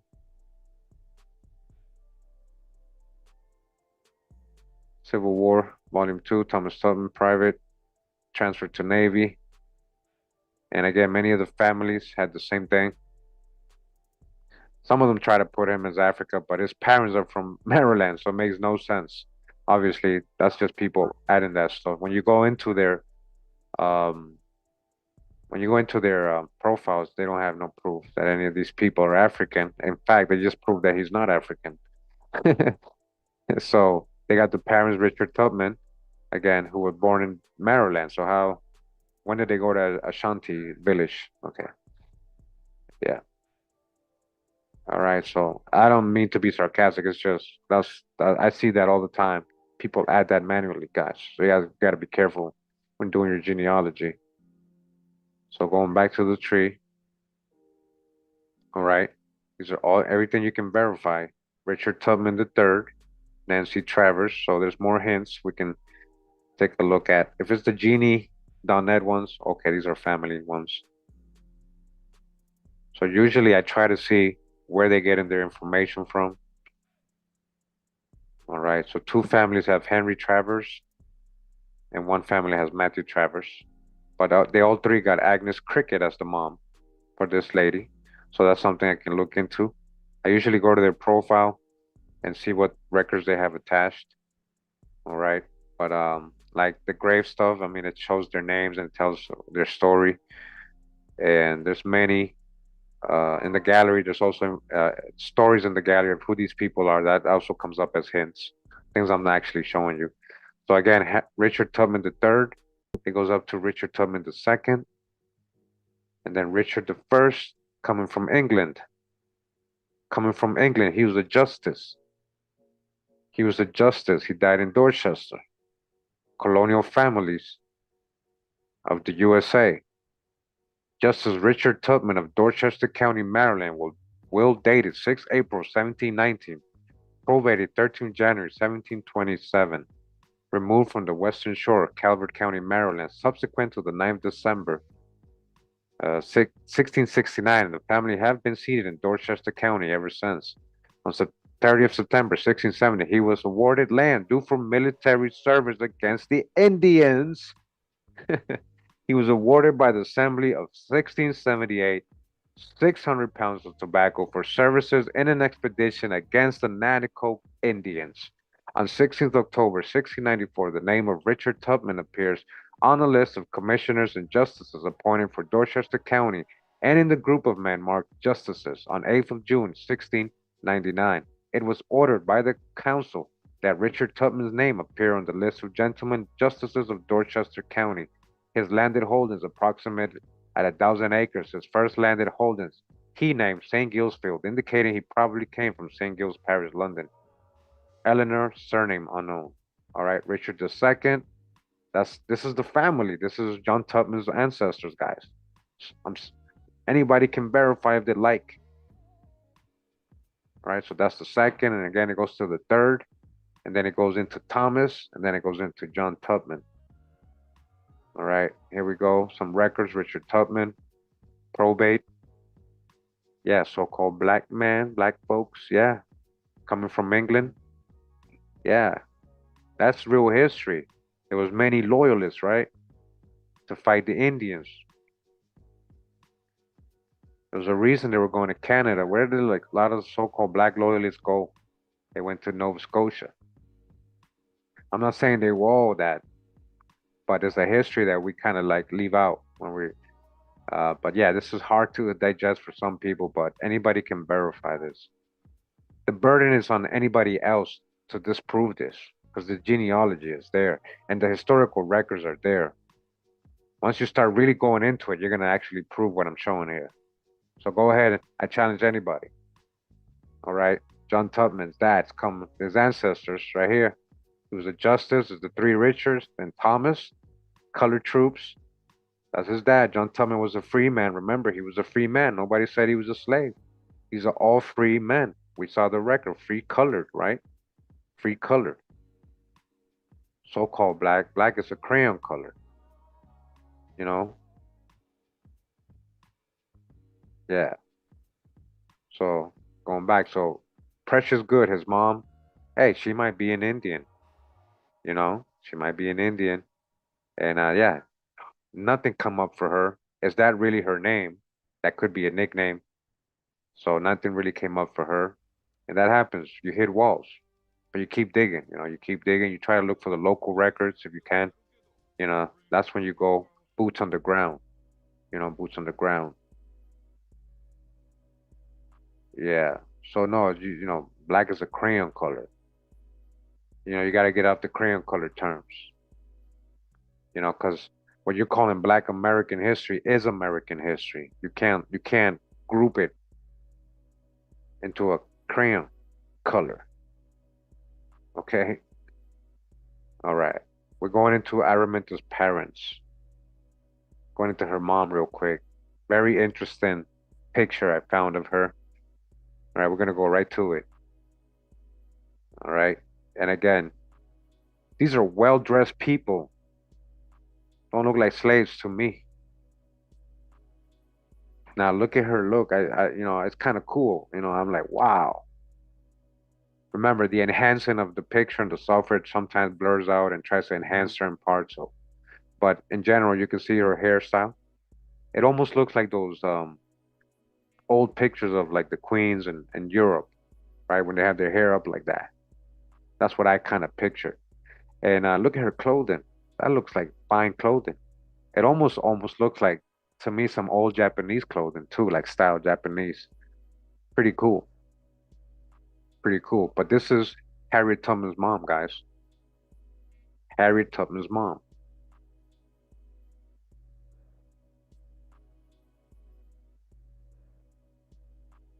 Let's go see what we got in the gallery here.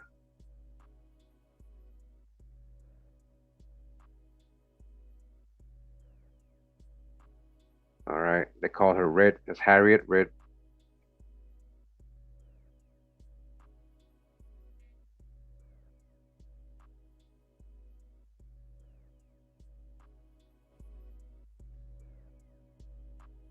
Harriet Stewart, huh?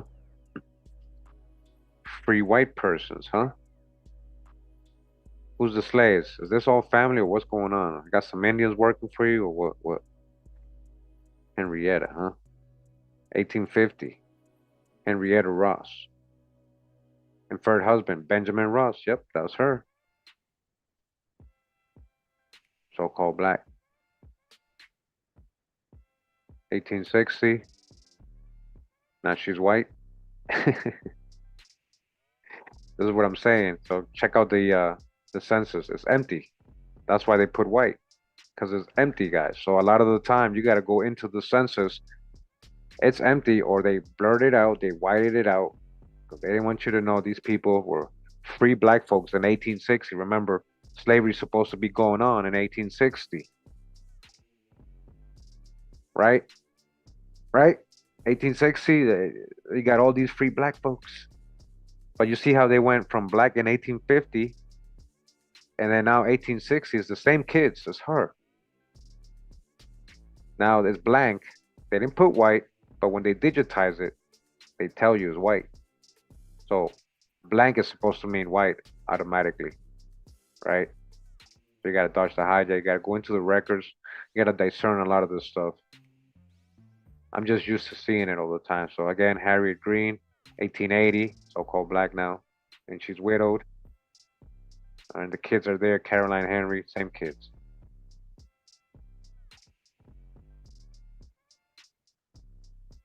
Here she has a marriage with John Bowers.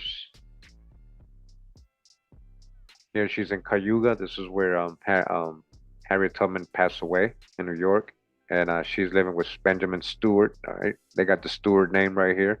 There's a story about the Stewart last name. He actually did take it on. It wasn't his original last name. He did take on the Stewart name. Yeah. Find a grave. Go to it. All right. Harriet Red Green. Burial details unknown. They don't want you to know. Spouse Benjamin Ross. All right. Again, children Harriet Tubman and William. All of them dress well. So far in every picture I've shown you, again, her brother dressed well. There's, Harriet Tubman dressed very well. She's dressed very well. All right. Remember, Harriet Tubman was a spy. Was a spy for the Union, a leader, a general. Catch the beginning if you just joined us, in the replay. Pretty good information we went over.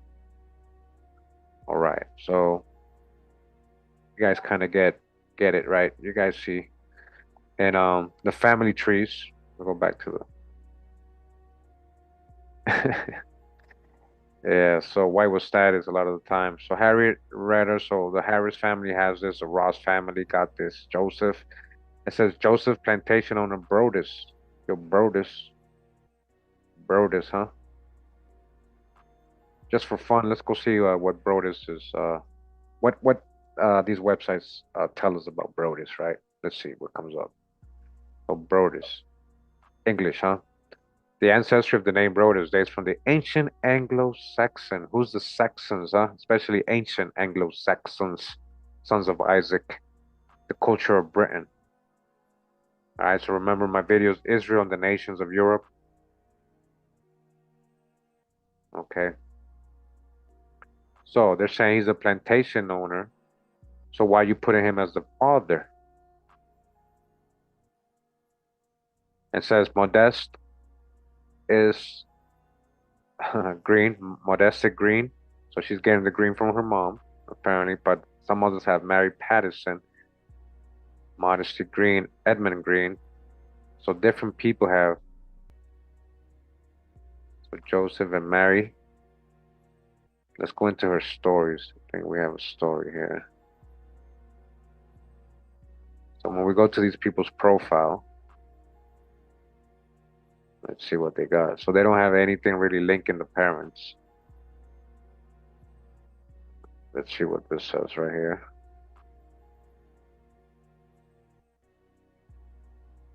So I guess that's the runaway ad for Harriet. So these might have been the people she actually were indentured under. Let me see here in the Edmonds. Let's go back. So green. Let's go to this one.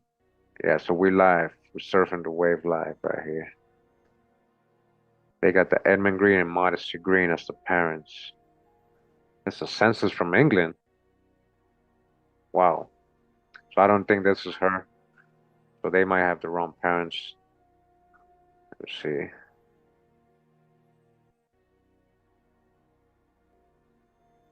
Okay. So most people had the Brodus. All right, we'll go back as the parents, and Modesty Green. It might have been that Brodus, the owner, had relations with Modest Green. Out of wedlock, maybe is the boss or owner of the farm, having relations with one of the indentures, or even family members, young. All right, that's what seems what the marriage is coming from and where she's getting the green from. Okay, then, so let's go back to the tree. On Joseph's side, let's see what we can find. So a history of the Brodus family says here.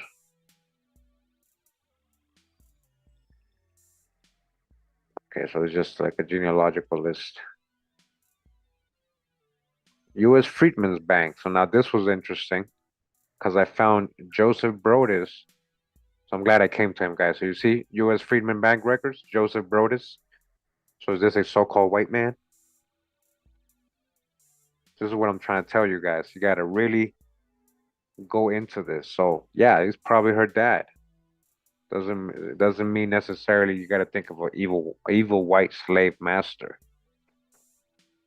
All right. So again, I guess his name is in here somewhere. Joseph Brodus. Joseph Brodus. He got $8 currency. Is that what it says? So U.S. Freedmen's Bank records. Joseph Brodus. Joseph Brodus married Mary Patterson here. That might be the wife he cheated on with Modesty Green. Oh man. Hey, that stuff happened. That stuff really happened. Okay. So let me go to the family trees. So hey, they had Henrietta as her daughter. They also had her as his daughter three times.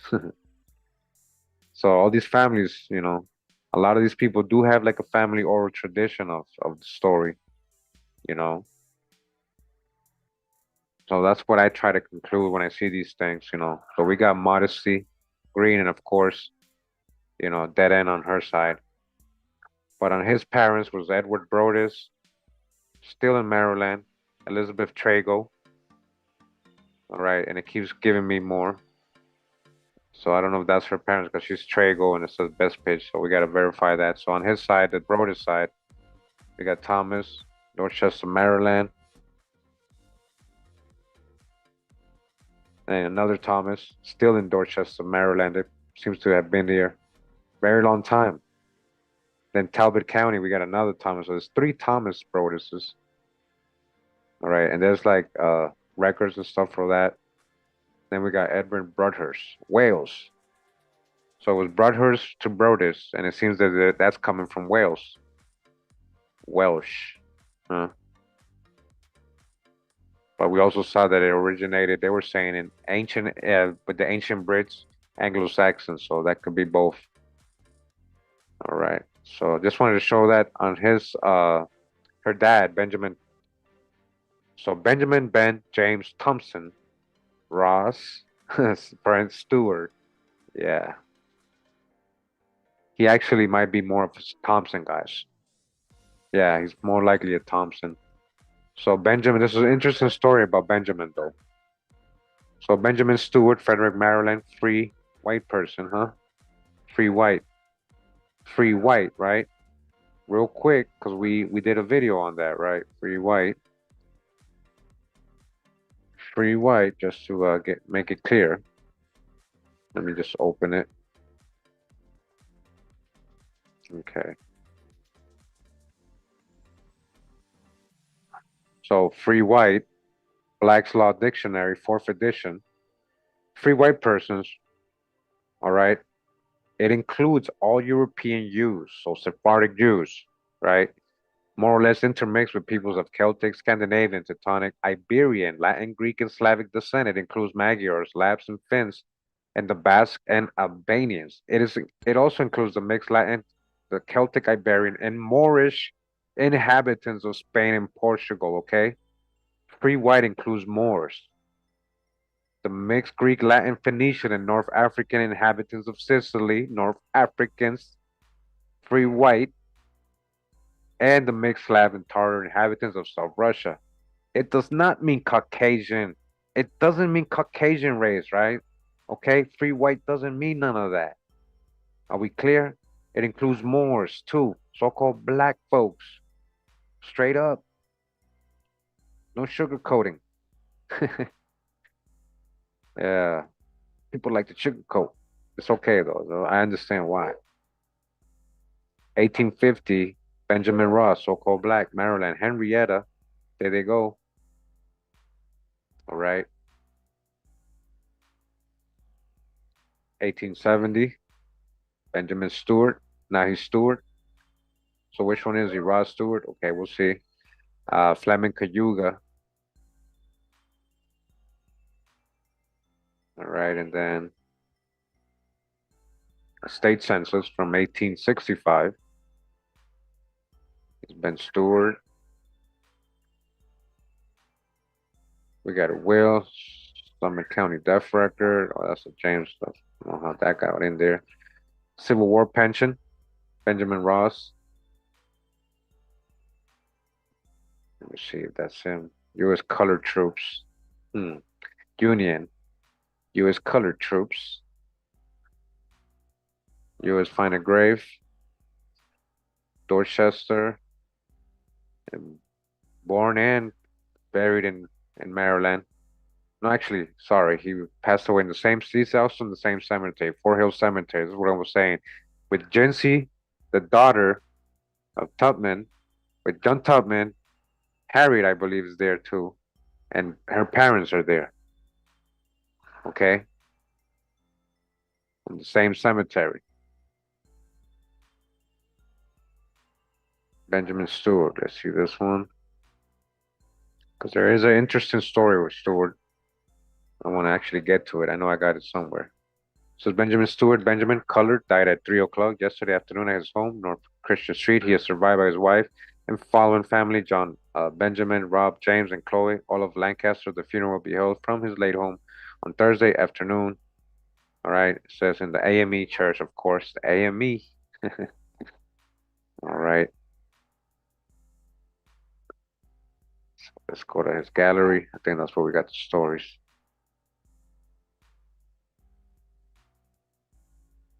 Here we go. Let's see.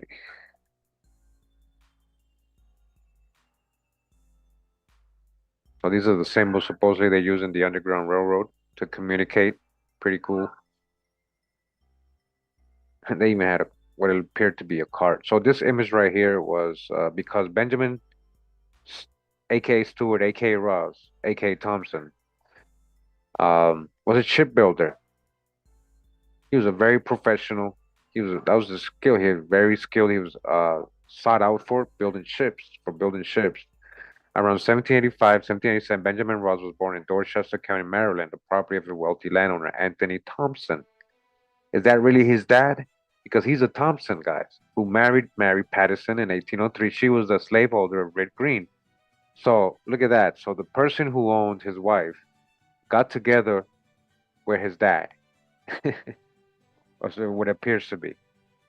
All right, this is just, Ben and Red were married in 1808 through an informal marital ceremony, which was their only option to commit to one another. Ben was a lumberman who supervised slaves. He supervised slaves. Ben wasn't a slave. He supervised slaves who brought down poplar oak and cypress trees. He then transported them to Baltimore, where they used to build ships. In the late 1830s and early 1840s, Ben and Tubman both worked on digging canals for Lewis and John T. Stewart, who were shipbuilders, okay? He worked for the Stewarts. That wasn't his slave owners. These were shipbuilders he worked for, and that's the name he got the Stewart from. He was a shipbuilder, guys. Copper. Anthony Thompson died in 1836. In the early 1840s, Ben was emancipated and received 10 acres of land following Anthony Thompson's death. All right, possible dad. He got money and freed, huh? And stipulated in his will, Thompson's son, Dr. Anthony C. Thompson, a timber magnate and physician, inherited the estate. He also owned Poplar Neck, an area in southern Caroline County where Thompson sent free laborers and enslaved people. Poplar Neck is approximately 35 miles from Peters Neck, where Tubman was born. Ben once said that Dr. Thompson was a rough man towards his slave and declared that he had not given him a dollar since the death of his father. He ultimately sold his 10 acres to Dr. Thompson. He continued as a work as a foreman and lumber estimator by hiring himself out within the Eastern Shore, hiring himself out, indenturing himself, not a slave, within the Eastern Shore for $5 equivalent to 157 in 2022 a day. He saved his earnings to buy his wife's freedom. He indentured himself to buy his wife's freedom. It's all about indenture, guys. People are trying to get out of that system. He was a conductor on the Underground Railroad. All right, so not only Harriet, but his dad. Her dad was already doing that stuff, which included hiding people on his property in Caroline County. The increase in successful escapes drew the attention of local law enforcement. In 1857, he was seen as a primary agitator, such as with the escape of the Dover Eight, which led to Ben and Rick's trip north to avoid retribution. They initially moved to St. Catharines, Ontario, in Canada, but the climate was too cold for the 70-year-old couple, and then they moved to Fleming outside of Auburn, New York. Okay, so shipbuilder. All right, we're gonna get that right there. Better image of that. I think I got that somewhere. Let's see.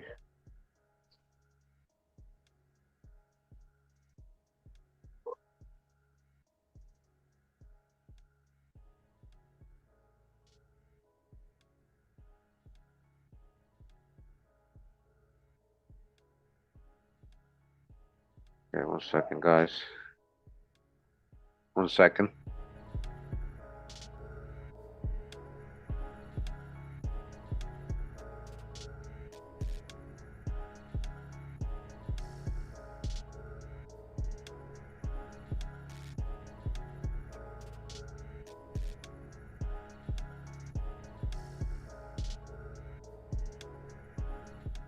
All right, so I found this in harriettubman.com. All right, let me just zoom in. Oops, what happened? Uh-oh.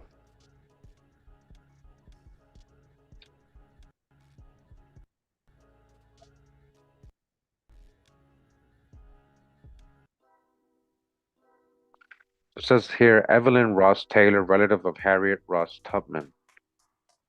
So again, more descendants.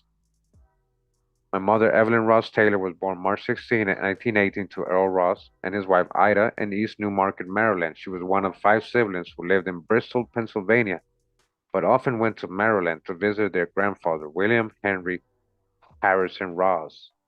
All right. He was the son of Martin Ross, born 1793, father of 17 children, the youngest of whom Benjamin Ross, the father of Harriet Ross Tubman. The story was passed down. All right. So we're actually going to go up that line. I think I do have that. All right. So I just want to show that. Let me just go back. Yeah. So Thompson seems to be. So let's see what I got here. So, okay. This is what they're talking about. So they're talking about Benjamin's sibling, William Henry Harrison, right? William Henry Harrison. Okay. Again, we used to visit their grandfather, William Henry Harrison. He was the son of Martin Ross, all right, the sibling of Benjamin Ross. Okay, we got that. All right, that came up. So Martin Marsh, look at that. This is what I'm telling you guys. So Martin Marsh Thompson Ross. So they are a Thompson. So he might have been working for his uncle, Benjamin, when he's talking about shipbuilding for his uncle. And then the stewards, right? He was hired out. These people hired themselves out, their skills, guys.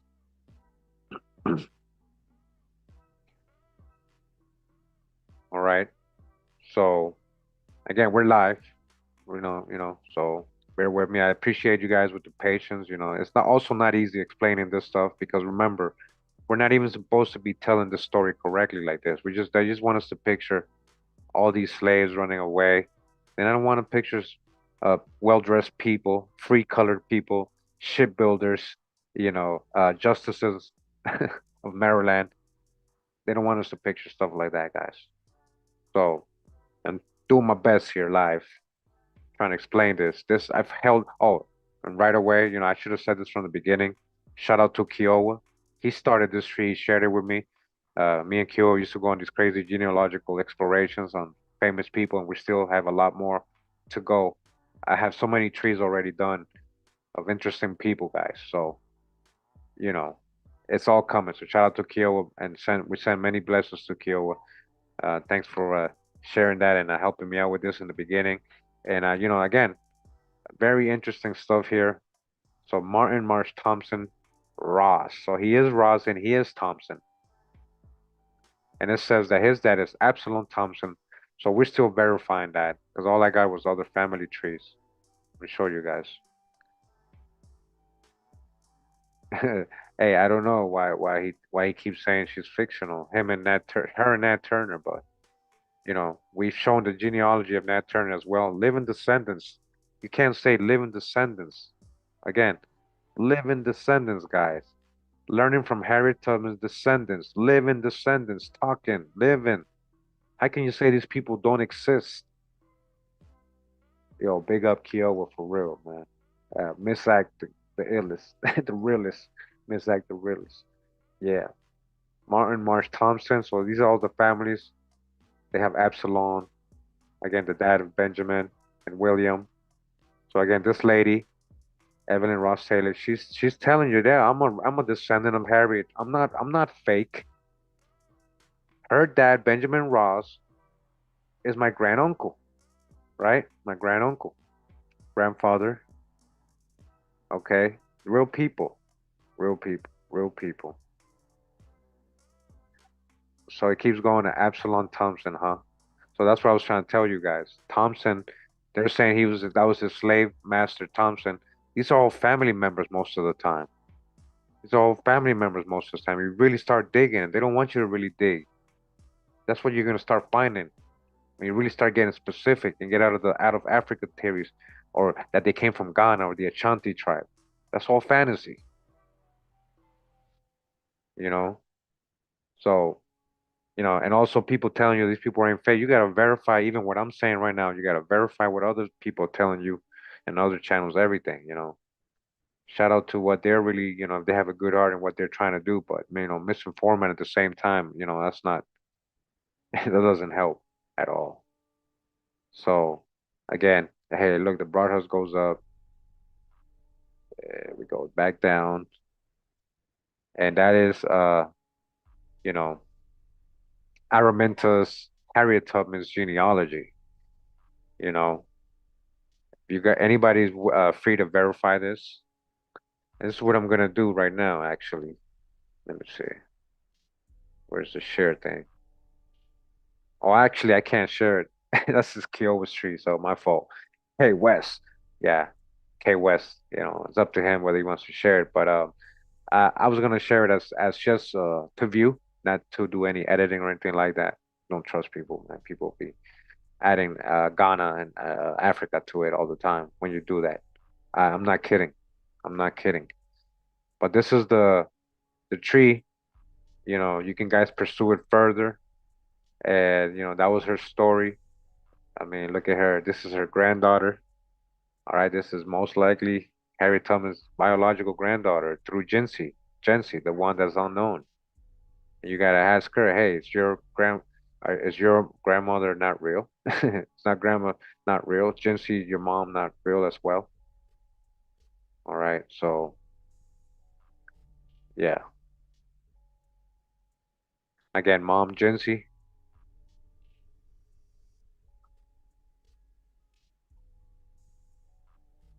All right, Jency and Robert Maddox. These are real people. And let's go again. Jency, Jency Tubman. That's her real name. Tubman married Robert Maddox Tubman, the daughter of the John Tubman, the husband of Harriet Tubman. So whether that's her biological mom or just an adopted mom, like stepmom, but she seems to be definitely John Tubman's daughter, aka possibly John Brown. It's getting interesting, right? But their connections. She knew so-called Abraham Lincoln. We know it's not the Phelps brother one, so most likely was the real Abraham Lincoln, so-called black, Abraham Lincoln, and she probably knew the real John Brown, which might be John Tubman. Hmm, what's going on here? These people are well dressed in all these pictures, and they seem to have been hired out as indentures, not like slaves. The whole story needs to be analyzed and retold. All right, but I hope you guys enjoyed the presentation. I did my best to do it live. I got so many more genealogies to do, and yeah, that's the genealogy tree. You know, and prove Gen Z ain't real. Prove Gen Z, all right, because we just proved these people are real. All right, hope you guys enjoyed it. Thanks for tuning in. Let me try to find a nice song for the going out here. Hold on.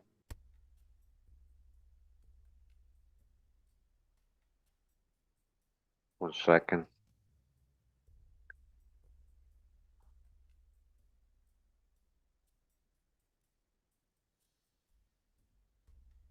Remember, she was a war general.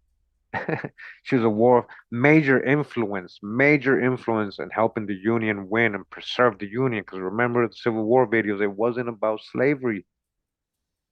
She helped the Union. Who are these people? What is their roles? We had to get over the whole color thing. And people were just people. The people had sides. People chose who to go with for certain reasons. Their lineage spoke also. The genealogy speaks for itself as well. Like there's a story to each individual, and everybody is not the same. Everybody's not the same. Oh, let me find something here.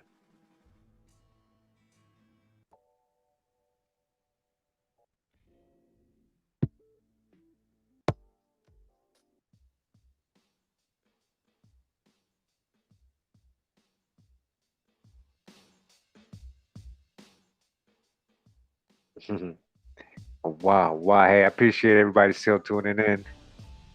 We're gonna go out with this one right here. It's pretty hard. Go back. It had that bebop, that East Coast bebop. All right. Thanks for tuning in, man. Pura vida, mi gente. Yo, much love and respect, and all your patience just sitting through me reading. I don't know how long it took, about an hour or two, 2 hours actually. I'm looking at it right now. Thanks for tuning in. Thanks for anybody that donated. Kaloa, thanks you for that. All the real ones in the chat that came through and visit. Appreciate you guys coming through and listen to me. If you want to check out the video, the replay, go ahead. Check out the other episodes, all the genealogical stories that we've shown. Yeah, genealogy is complex, guys.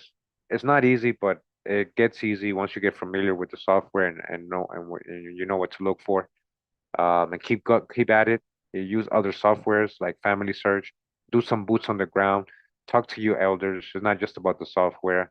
And I do this with respect. I'm not trying to be nosy or into people's family business. It's more for educational purposes, and I hope it helps people, and I hope it motivates people to do their genealogy.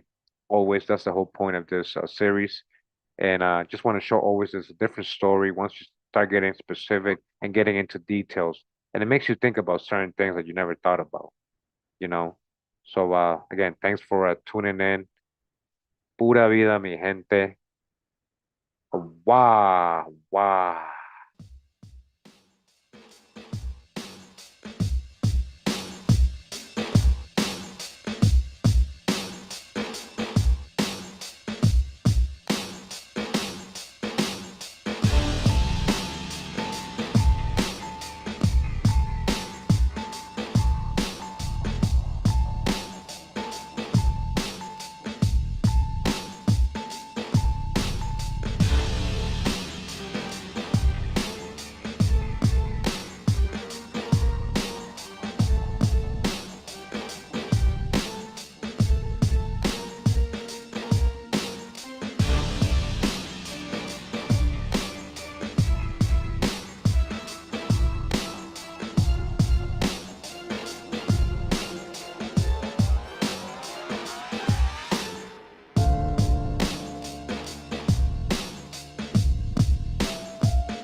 Boom with the cosmos, straight hates, make money, no loss. Sound the trumpet.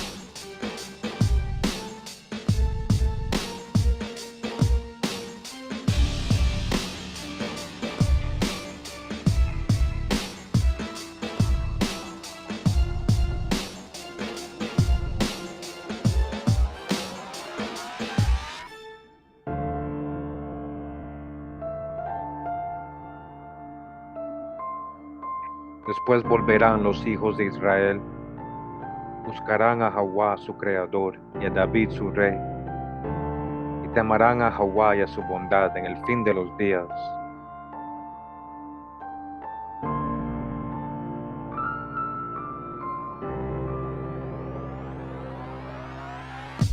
Sound the trumpet, wake up the nation, breaking the spells, false the false narration. Sing religion, sons of Jacob, blood relation. Rise the lions, take your place, it's the culmination. Babylon must fall, time for your liberation. Begin our land back, there's no negotiation. These are stolen lands, this is Roman occupation. Come the Sharala, no more separation.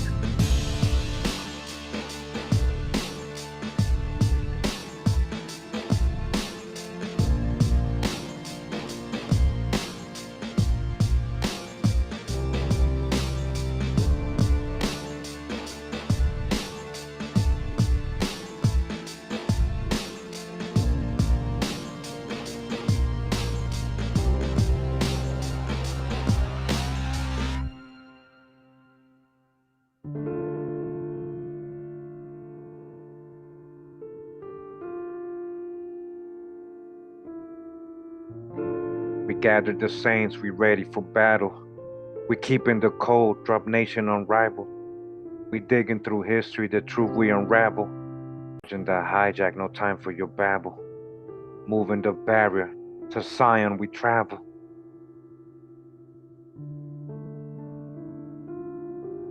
Wow.